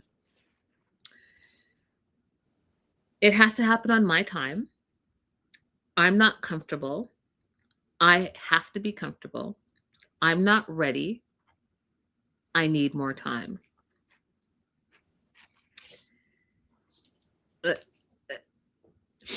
Listen, I spent friggin' 14 hours with y'all. He said this from day one at the circus carnival. He didn't want to be with you. He wasn't ready. What am I missing? Because now when you're like, you thought you were going to get a proposal, you thought a proposal was right around the corner, and you want a husband. So now you're realizing you're going to have to move on. I could have told you that 12 episodes ago, when he has been hanging out with you for 2 years and you guys are just friends, and then you forced a relationship on him and he said, no, I don't want to be in a relationship. And then you said, yes, I do, because you kissed me that one time. Oh no, he didn't kiss you. You kissed him. Again, you made the move. So then he's like, I guess so. The next day, don't know what changed, but nothing really changed. Guess what? He got to sleep with you. And so he doesn't give a F what you do now. Period. Full stop. And he literally said buying a house was just to pacify and hold you off and distract you from wanting to get married. But meanwhile, he just wanted the house on the beach because it's a closer commute for him. Right. He wants to add some property to his portfolio. Y'all just listen to them. I don't understand. And so now you're going to be all in your feelings and hurt, but he told you from day one that he didn't want to be with you. Oh, I missed that part, but that's okay. Oh, and I did this one already too. We covered Courtney. There's nothing in my notes real here. Yeah, no, we covered this too. We are going to move on to, who do I want to do first? I want to do Gino or Pedro. Let's do Gino to get him out of the way. Okay.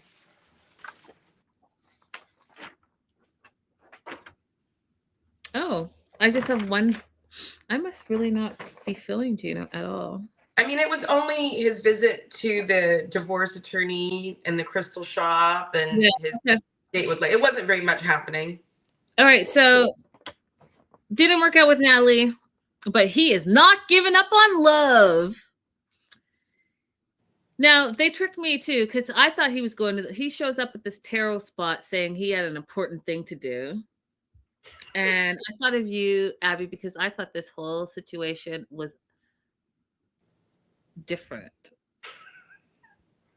So he walks into this tarot place and the girl says, hey, I looked at you and your aura looks like you need renewal and a fresh start and good luck, and put some stones in his hand, and he's looking at the stones and she's asking like, which is going to be heavier, which is not going to be heavier, which one is speaking to you, which one is not speaking to you. And then I thought he was soaking it all in. I thought he was about to get a reading, but no, he's like, am I in the right place? I'm here to see my lawyer. And I was like, wait a minute. What's happening here?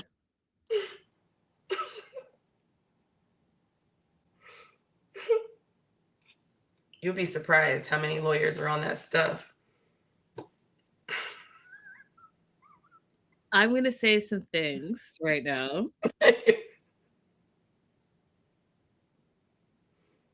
Okay, so Thomas appears out of nowhere, and Thomas looked like a wizard to me. I was so confused by He arrived from his Dungeons and Dragons game. he did, you guys, and I thought to myself,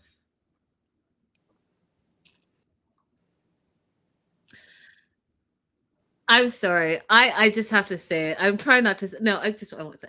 I thought to myself, I've never seen anything like this, and I don't know if anyone that I know has seen anything like this. So The closest thing I've seen to this is there are some attorneys who operate in the back of barbershops. Like they'll rent, you know how barbers will sometimes just like rent space in a building and Yep. they have different, so like there'll be a bunch of barbers in a space and then they'll rent the office like in the back of the space because it's cheap, low overhead. I tried to convince my sister that we should do the same thing. My sister has a bunch of beauty salons. And I was like, we have a salon with me in the back. And she was like, no. yeah, no. That's how I felt in there. Like I I couldn't take it seriously, guys. Like I would have turned around and said, absolutely not. Like absolutely not. So Thomas, we learned Harvard credentials, and he's the owner of this crystal tarot shop. And when he said he said not that he didn't give Gino gave those credentials about Harvard and all of that. Thomas introduced himself as a spiritual explorer.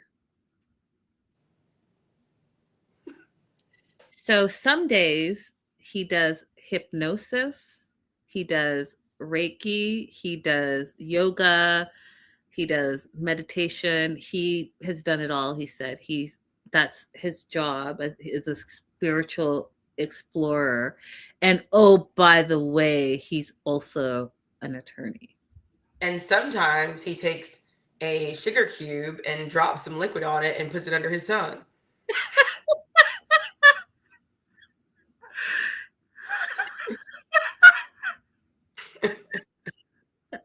And then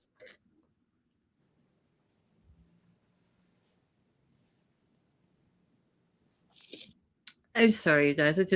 I can't. And I'm sure I'm reading your comments, and I'm sure he's very good, and I'm sure I'm not looking him up because I just couldn't do it. There's someone for everyone, they say. But Abby, when he opened that black dungeon door, the hidden compartment to his office, I said, "Where are you guys going? I'm not about to go into any side, back, heavy dungeon door." That's why I've never been to a speakeasy. You're not going to catch me going through no trap doors and then I end up in a cult. No, thank you. I'm not going to no storefront church. I'm not going to no I'm not going to no hidden walls. I'm not going through no trap doors. I don't want to be in on your little secret. I don't care about your little secret. And then the walls were purple. I just said, go ahead and pull out your wand. Let's just call it, wrap it up, Thomas. Just wrap it up. I cannot. But, this is just so much. So Gino's ready to finally get divorced. And I do want to talk about this with you, Abby. So he's ready to get divorced. Thomas is telling him that this is going to be a very complex divorce. And I mean, we already knew that because it's contentious as is. But Gino asked, and Abby and I have talked about this a lot. So it is the law that, if you have a child with someone else and you are still married, the person that you're married to is legally bound to child support. Yes. That's how it is. So Gino asked that is any child born in a marriage is the father, the husband is presumed to be the father of that child legally. Yep. That part. And if you guys remember, if you like pop culture, that Kim Kardashian was pregnant with North while she was trying to get divorced from Chris Humphries. That's why she was trying so hard to get divorced from Chris Humphries before North was born. There it is. So Thomas has a game plan. So Thomas says, here are the issues that we are going to have to address. For the child, you're going to have to take a paternity test. And the sooner the better. The sooner the better. The longer you wait, the worse it's going to get. You need to take a paternity test to prove that that child's not yours. Any debt that she incurs now, technically, half of that debt is yours because you guys are still legally married. So if she goes out and buys, a $200,000 car, potentially half that debt when you're separating, she's incurred it while you were married. So half of that debt is going to be yours. Right? And on and on and on. So here's where it gets complex. Not only is it the paternity, it's debt and future debt while you're still married. It's the 2 states. So she's in Florida and you're in Michigan. It's the child of the wedlock. It's the immigration and then any assets that you guys shared. So all of those things are going to make this potentially a contentious and painful divorce. What are your thoughts on the legalities of it all? I agree with everything that he said. And honestly, he probably said this too, but it just wasn't, a part of what they chose to air. But the caveat that I would make on the debt issue is that typically courts will acknowledge when there's a separation in a marriage. So the parties can contest exactly which date it is, but they can have a separation date. And then after that date of separation, debt incurred stays with the party that incurred the debt. It doesn't, count as marital property. And because she's gone to Florida, they would have some concrete evidence that she left and went to Florida on a certain date. And after that date, that's when the separation begins, if not earlier than that. So he probably did explain that at some point, but they just, didn't keep it in. So their game plan is Thomas wants to file a complaint immediately and serve Jasmine from Michigan immediately. Now, he said that, because they're 2 separate states, there's some Florida laws that he's going to have to look up. And then Gino, being the dramatic self, he said, well, I am ready to fight. And this is the biggest mistake of my life. Gino, you know what? Let's not talk about how we got here. Right. Okay. Let's not talk about how we got here. So own your part, Gino. Own your part. This is on you, Gino. Yeah. So again, the Gino situation. He's got a date, you guys. He's looking for love. He bought this pheromone spray that is supposed to attract women. And he's back to online dating because Gino doesn't talk to women or approach women in real life. He only does it online. And he's now met a girl named Lexi. And she's 30, he's 56. They go wine tasting. Lexi allegedly likes him, likes his sense of humor, thinks they have good conversation. They get in, and it was the funniest thing to me because Lexi got ID'd and looked like, is this your dad? And guess what? Gino is actually older than her dad. So there's a 26-year age difference. It's not an issue for her, but she thinks it will be an issue for her family, which I thought was telling as well, right? Because that's part of it, right? When you are in a relationship, you're in a relationship with that person and their family.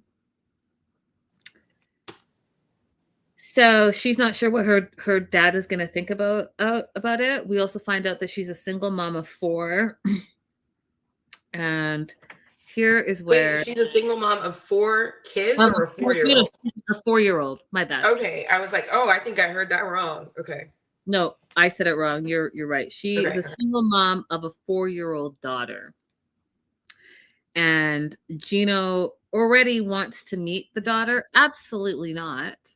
I was looking at him like, absolutely not. Weird. No, we're not about to do that. And honestly, like somebody asked me to meet your kid that fast, your 4-year-old child, I need y'all to be wary of that. Right. And they're an old, weird man. Yeah. I want to be extremely weary about it because yeah. P's and Q's, y'all. P's and Q's. That didn't even make sense. What I was trying to say is that you need to be on point with this. Oh, I thought you were saying be on your P's and Q's. I got it. Oh, is that what the saying is? I mean, yeah, you could say it like that. Be on your P's and Q's, like be on alerts. Yeah. Yeah. Good stuff. Good stuff.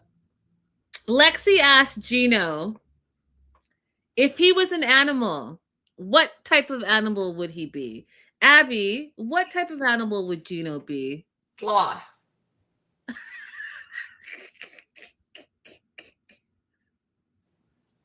Don't even think about it.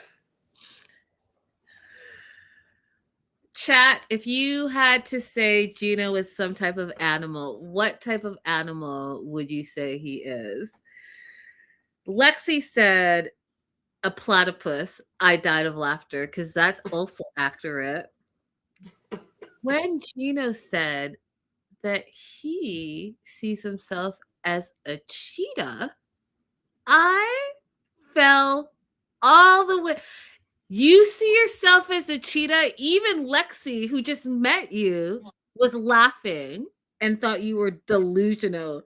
And she said, that does not make sense. No, I just know he sits at home making AI versions of himself. A cheetah? Give me a break. That's crazy, sir. He does not have realistic... some people have dysmorphia, like they see themselves as worse than they really are. He has the opposite of that. He really does. And I'm going to need you to go and figure out whatever that thing with your hat is, because you're going to have to do something. You're going to have to deal with whatever that is for you. He wants to go on more dates. He's hopeful about Lexi. He also literally is like happy to be dating younger because then he can still have a kid. Those words came out of his mouth, you guys. And he's hopeful for the future. I was going to rag on Gino a little bit more. He said he's happy to be dating younger so he can have a kid naturally. Sir, you have old sperm. It ages too. It gets defects too. It has deficiencies too. Yep. Anyway. And you don't even know who you are. So you're gonna raise this kid, so-called kid of yours, with the hat and your insecurities? Or are you gonna perpetuate that, or are you gonna go work on yourself first so that you can become whole before you bring a life into the world? Like I don't know. It doesn't make sense. Like whenever he says, I want to be a father, you know what I want to ask him? I want to say, what do you do in your community right now to support the kids who are already out there? Where do you volunteer? What amount of time do you spend with your nieces, nephews, and little cousins? When's the last time that you taught a child how to ride a bike or taught a child how to tie their shoe? Have you ever in your life changed a diaper? I get tired of hearing men say, I want to be a father, when they've taken no actions to know what it takes to be a father. They've taken no classes, they've read no books, they've done nothing hands-on. It's just, I want to be a father as an abstract thought, and that's as far as they go with it.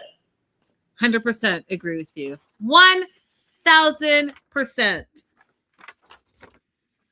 All right, we are moving on to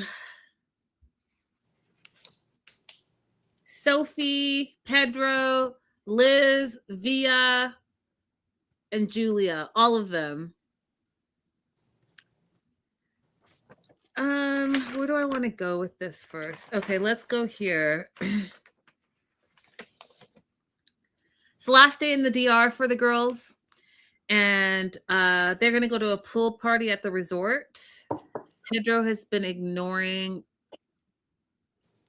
Have I missed? Okay.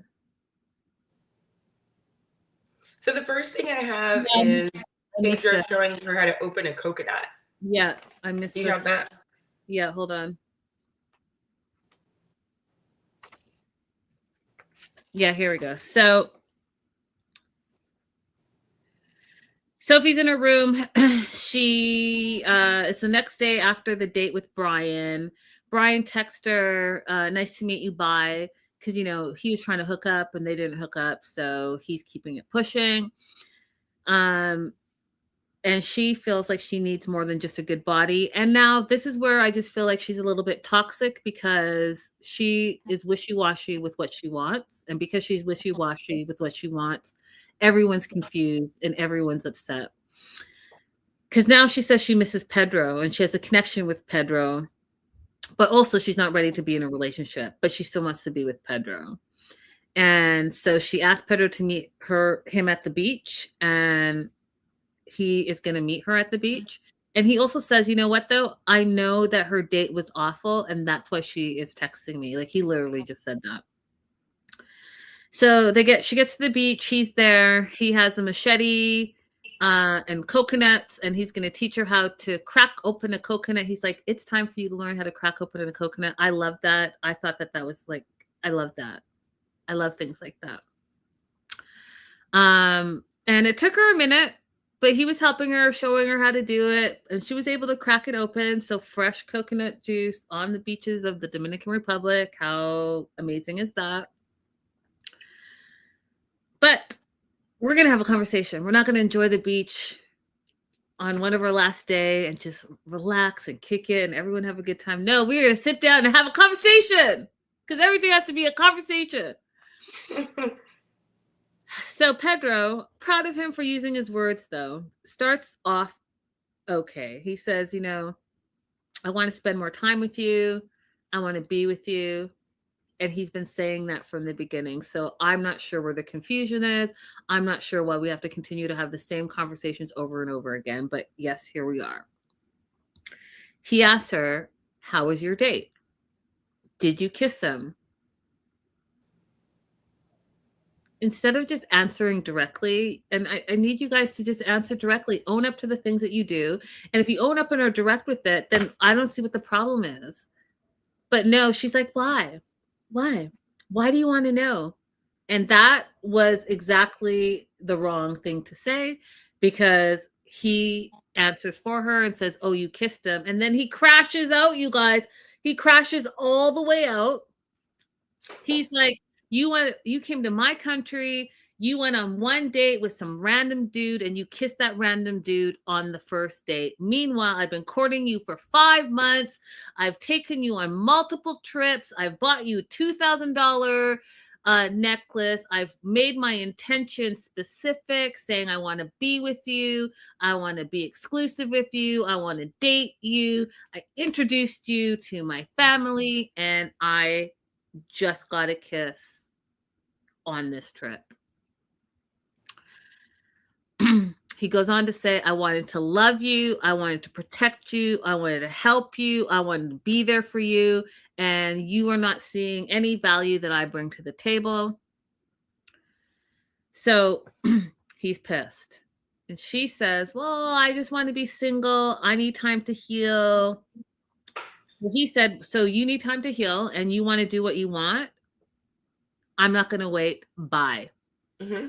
He gets up and leaves. And he is pissed. He's like, I can't believe she went on another date with another guy in my country. And she's confused because she thinks that he is acting like she cheated, and she starts crying. You know how much that pissed me off? Stop playing games. Okay? Stop playing games and you wouldn't be in these situations. Stop playing and you know what? You guys are going to F around and find out from the wrong person when you're playing these stupid games. You got to stop it. If you don't want to be with someone, then don't be with them. If you want to be with multiple people, be with multiple people, but just keep it pushing. Don't get all like someone's telling you they want to be exclusive and you keep dating them and they think you're moving to exclusivity and that's not your intention. That's confusing. Don't be, hey, I don't want to be with you, but then I want to be with you. I don't want to talk to you, but now I want to talk to you. Right. It's like Sophie only goes after him when he is upset with her. Like she wants to play this chase game. And when he's nice to her and planning things for her, she doesn't want it. She rejects it. That's right. At the moment he might be slipping away, she's texting him incessantly. I wanted you to talk to me and you're being childish and all this stuff. It's really just, I don't agree with the way that Pedro acts in some cases, but the majority of what's happening here is Sophie's fault. I 100% agree with you. 100%.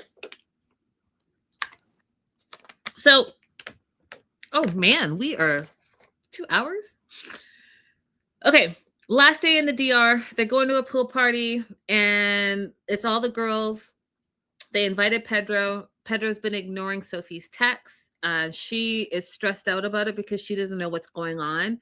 And then now she's trying to flip it and say that he ghosted her. That's not what happened at all. He literally said, that's not what happened here. And it's also not what happened the last time that he wasn't speaking to her. It's not what happened at all. And her interpretation of it is loony. It's a lunatic. It's outrageous. It's absurd. All of those things. You're not about to play the victim and flip it on Pedro because, you know, he told you exactly what it is. He said, you don't want to be in a relationship? Fine. I want a relationship, so I'm not going to wait. What part of that is him ghosting you? Because just like Abby said, every time he leaves, then you miss him. Every time he's mad, then you want to be with him. Stupid games, stupid prizes. Right. Meanwhile, Liz, you guys are stressing me out. Liz has feelings for two guys. So she's telling the girls the update on that. And Julia, thank God for Julia, because she really is the comedic relief. She's like, well, you know, I know a few friends who have open marriages. They get to the pool and they're having fun in the pool and the foam and the whole thing. Via arrives and Sophie's looking around for Pedro and nowhere to be found. So she asks him if he's coming. Via's is looking, crickets. They all ask, Julia asked, they all ask, is Pedro coming? And he's not coming.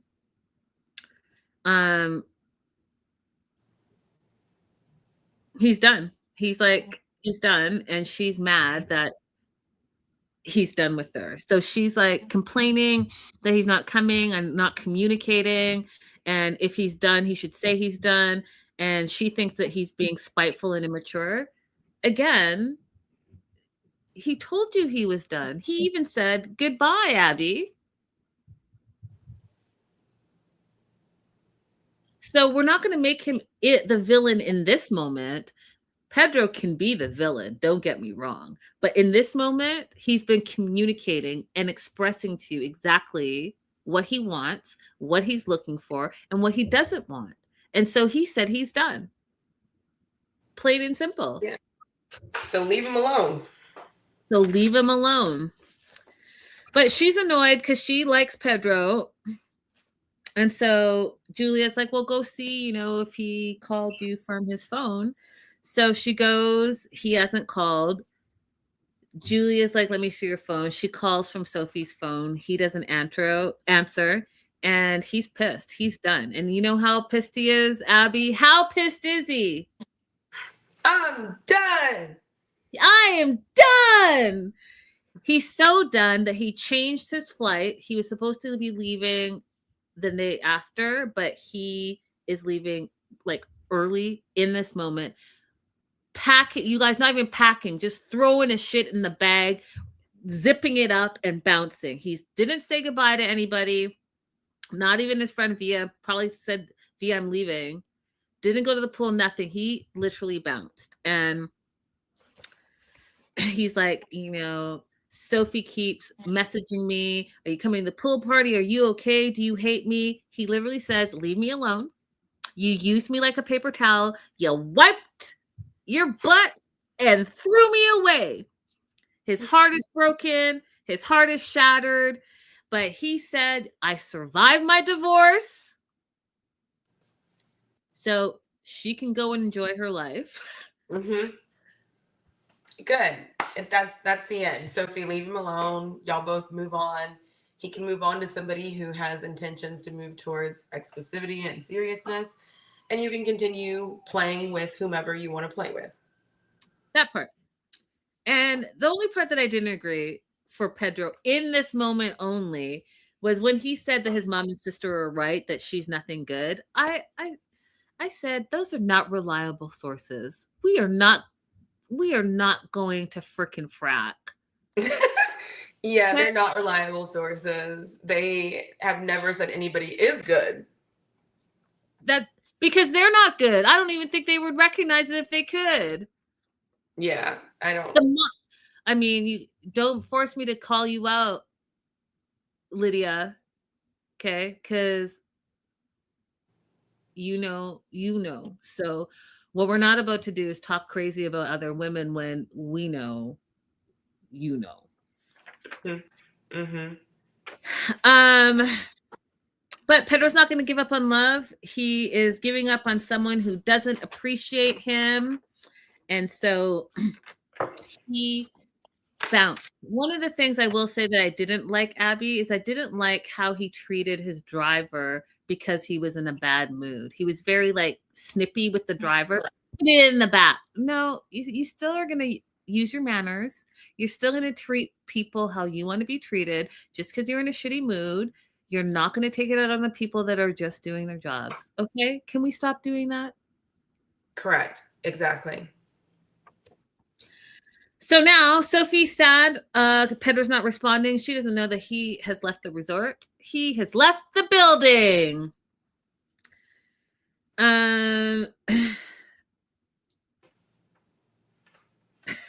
So she's hurt and she's crying. That I just want you to know that's her role. She's now the victim again, when clearly that's not the case. You're not.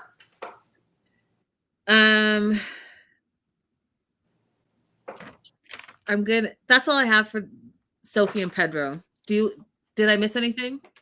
Yeah, no. You didn't miss anything. That's all I have for them too. My last note was she wants Pedro to respond, even if it's just to say that he wants nothing to do with her, but he did that. And she's still insisting upon a response. So like, clearly that's not in good faith. That part. Okay. I'm doing a side note, Via. So Via is all sad and he's in his feelings. And before Pedro left, they met up on the beach and he explains to Pedro that he found out that Liz has someone back home and he felt like they had a connection and it felt so good. And he feels sad because of this situation. But then he's thinking twice, thinking like, but their situation has nothing to do with me. That's a slippery slope, you guys. She's telling you she's got a man, but you're trying to say that you don't mind that has nothing to do with you. It should absolutely have something to do with you, because Correct. What if you were the man? Correct. I don't like when people use that rationale. Yeah, me neither. So he's sad and in his feelings. And that's all I needed you to know before I got to Liz, because here's what happened. Liz thinks that they had a good trip, but she's ready to go home. So she's packing her bags, and in the midst of packing, Via shows up, and they're calling it, they meaning production. I don't know. It's not me who's calling it, but they're in a love triangle. Okay. Love triangle. And Liz is mad at herself because maybe she's hurting two people. They sit down, and now we're having another conversation. Listen, first of all, before I say this, Abby, I don't understand. You guys were on holiday in the heat in the Dominican Republic at a resort, all inclusive. Does that not just scream fun, good times, excursions, casual sex, and keep it pushing? Is that not what that screams? I don't understand why it couldn't just be simple. What Lauryn Hill say? It could all be so simple. But we'd rather make it. Yeah, exactly. Like, just anyway, whatever, child. So she's feeling anxious. He's feeling anxious. Y'all, he's sweating. And when I say he was like pouting, then the conversation, you came into my life unexpected. But she comes to her senses and says, but it's not in the cards for long term because of my sickness, because of the long distance, and it scares her because she doesn't want to, go through this by herself. And she is sorry to him if he feels that she led him on or she hurt him. And again, it's been a week. You know what's going to happen? If you're going to go home and you're going to get in your day-to-day life and you're going to totally forget about that person that you only spent a week with. That's reality. But no, he's hurt. He was worried that things could end this way because she has a guy back home. And when I say, Abby, he was about to cry. Did you notice that? He was about to cry.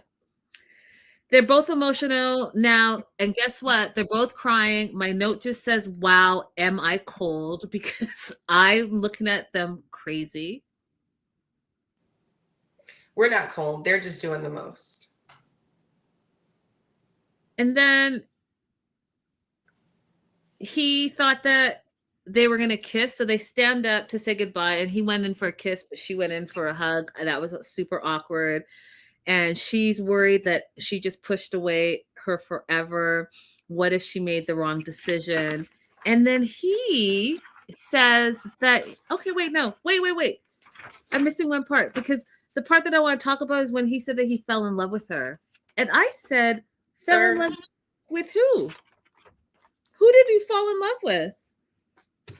Oh, I'm missing a part. So I'm going to just try to do it from what I remember. All the girls meet up out front, right? They're all leaving. He helps with the bag. And it was just comedy because here's what happens. Julia's like, oh, look at these lovebirds. And she's like, I learned that in America. And then Liz is like, no, we decided to part ways. And Julia said, part what? Part what? Part ways. Part ways, what is that? I loved it. That was my favorite part of the episode. And then, we find out they're going to be friends. They hug, and it's a wrap. What did we learn? Liz learned that she just wanted to be friends with this guy. That's what she should have just done. Abby and I told you guys, your vacay bay is vacay bay. Keep them on vacay. There's no need to be all dramatic with it. Sophie needs to know what she wants and stop playing games. And Julia was just the best. She was just fun. Mm-hmm. Julia was a great choice to bring along. Absolutely. Yeah. Any additions to that? That's it. That's all my notes, you guys. Okay, we're completely caught up. We're going to be ready for the tell-all. The tell-all looks wild, you guys. Now, all these things that we just talked about for the last almost 2.5 hours, throw it out the window. Because did you see the preview? Yes. Y'all are crazy. This is what I'm saying. It can't be me. I cannot be the crazy one. Courtney, you're breaking up with your sugar daddy for Colt? Is that what I saw in the preview? I'm hoping that it's like a mislead. Maybe they had a breakup earlier on in the relationship, but we'll find out. That tell-all, I'm going to tell you guys right now, you all better behave because I will do a TED Talk on the tell-all. All right, you guys, thank you for being here. We will see you very soon. Monday, we're starting the new season of 90 Day Fiancé. And so, toodles. Have a great weekend. Bye. Bye-bye. Good night. Arrivederci. Arrivederci.